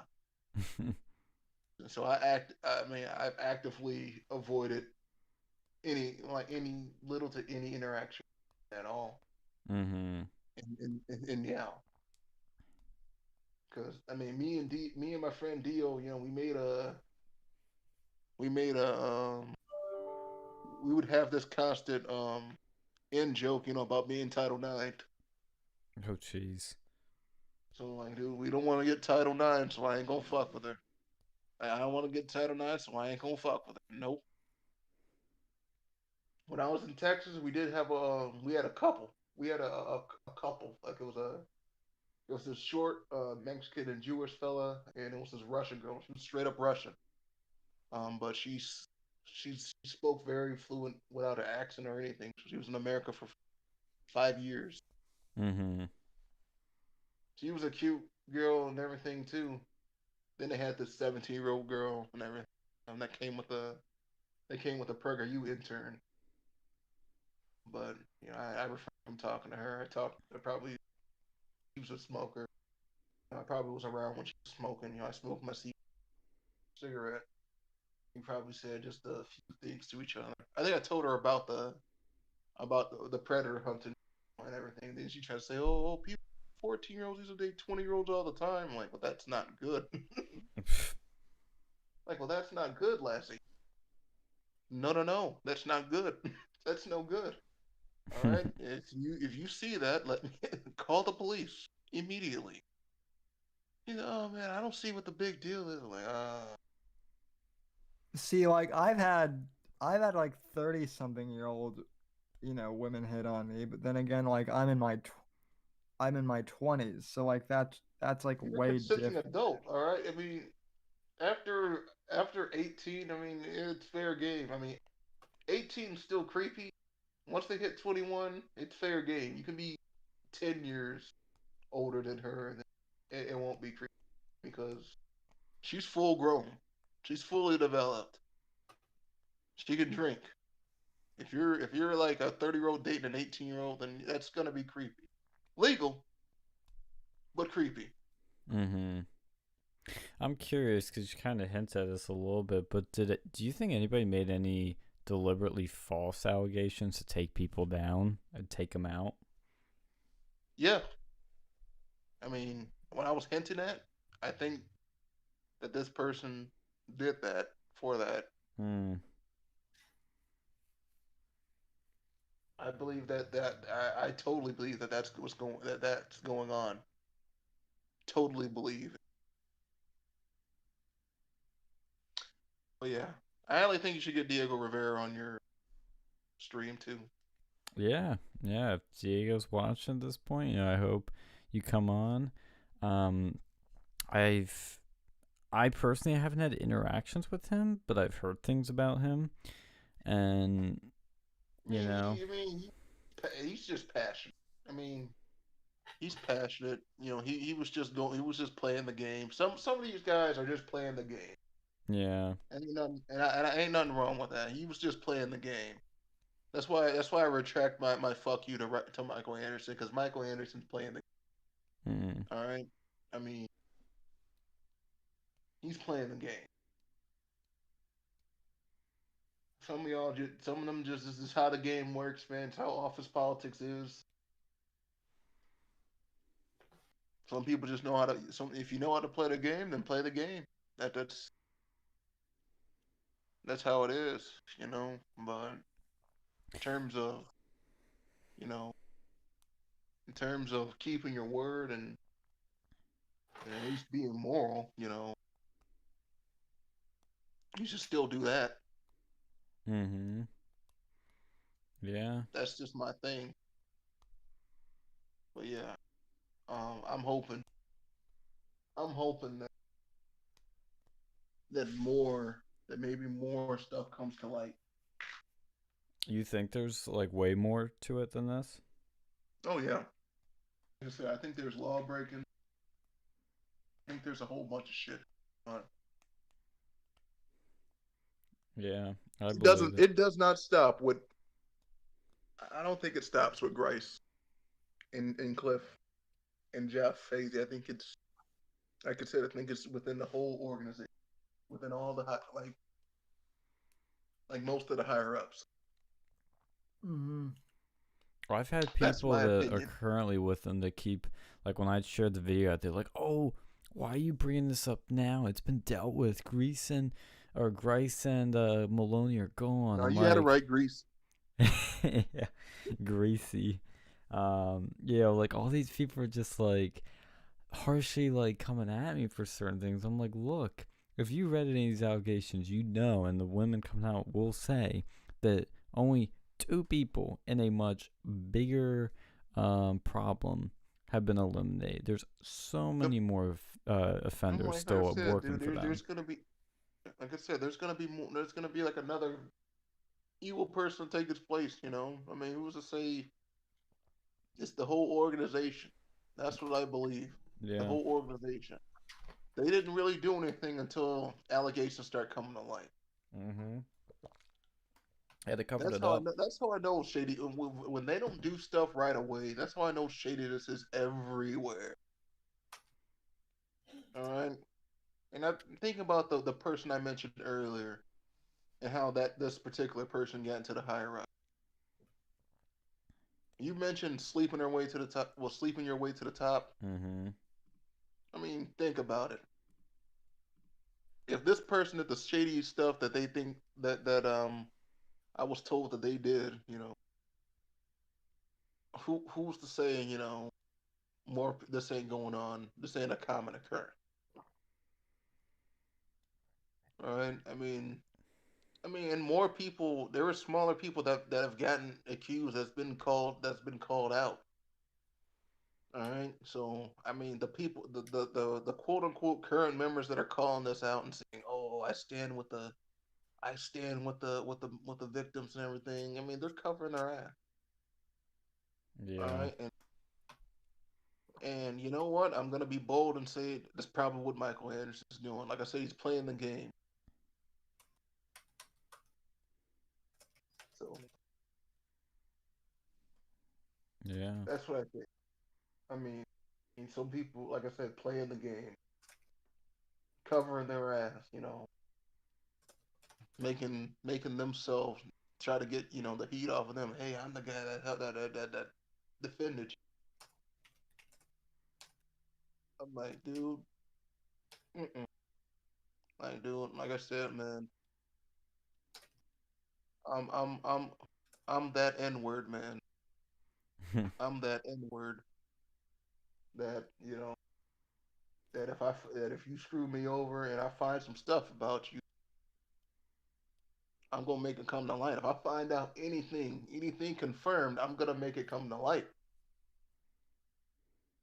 Because this is, I'm like saying, dude, you guys are shady. And like I said, just because you got rid of two of the big leaders, you know, all y'all was probably doing something. You probably got dirt on all y'all. There's probably some dirt on all on mostly on. I ain't gonna say all y'all. I ain't gonna generalize. But there's probably some dirt on most of y'all. Yeah. Y'all meaning y'all. I mean, there's probably some dirt. You can't. I mean, like if one person is doing, if a couple of people, one of the higher ups is doing this, who's to say it's not more of?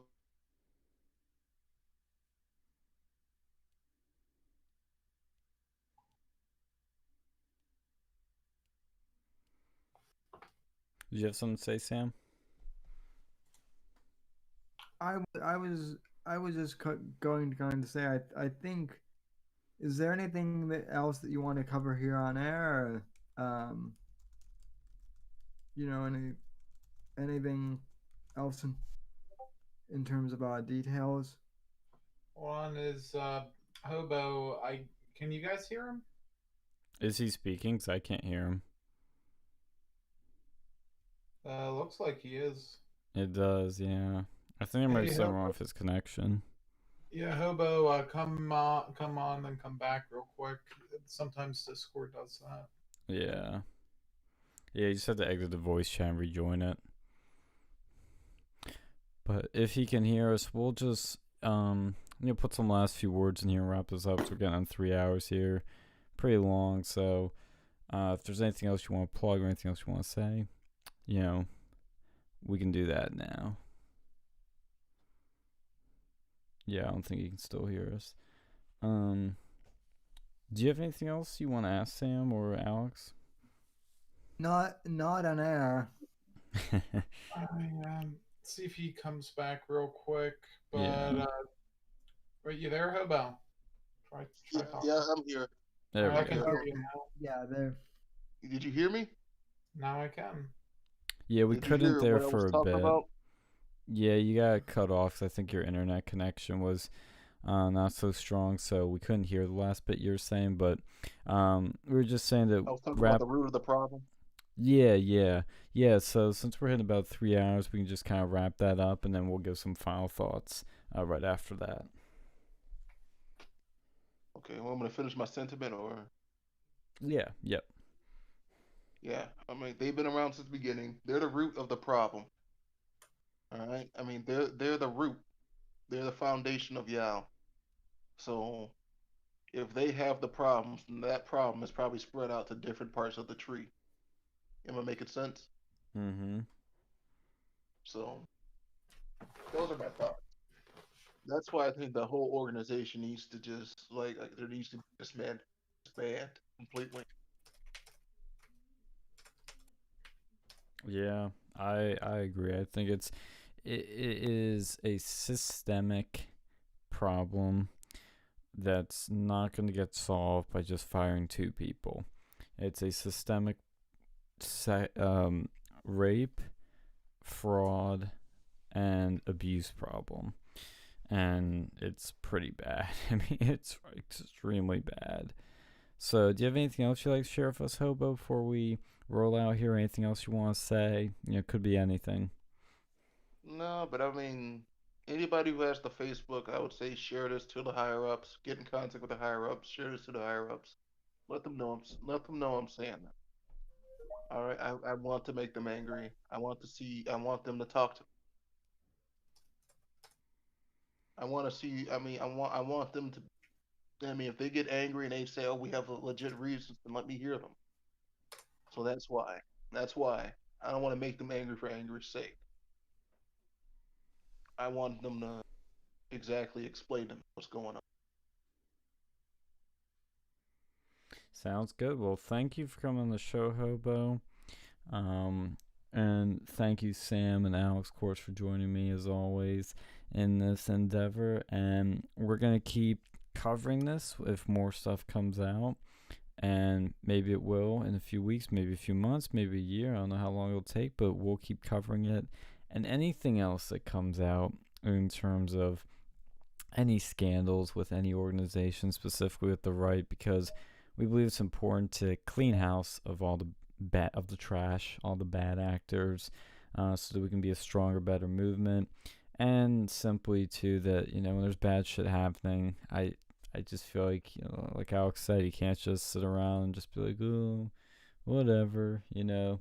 If you really want something to be done, if you see evil, you gotta call it out. You gotta do something about it. So I appreciate you guys coming on, helping us with this, especially Hobo. You were an awesome guest and provided great inside look that was very detailed. So thank you for coming on, and we'll see you guys with the next transmission. All right.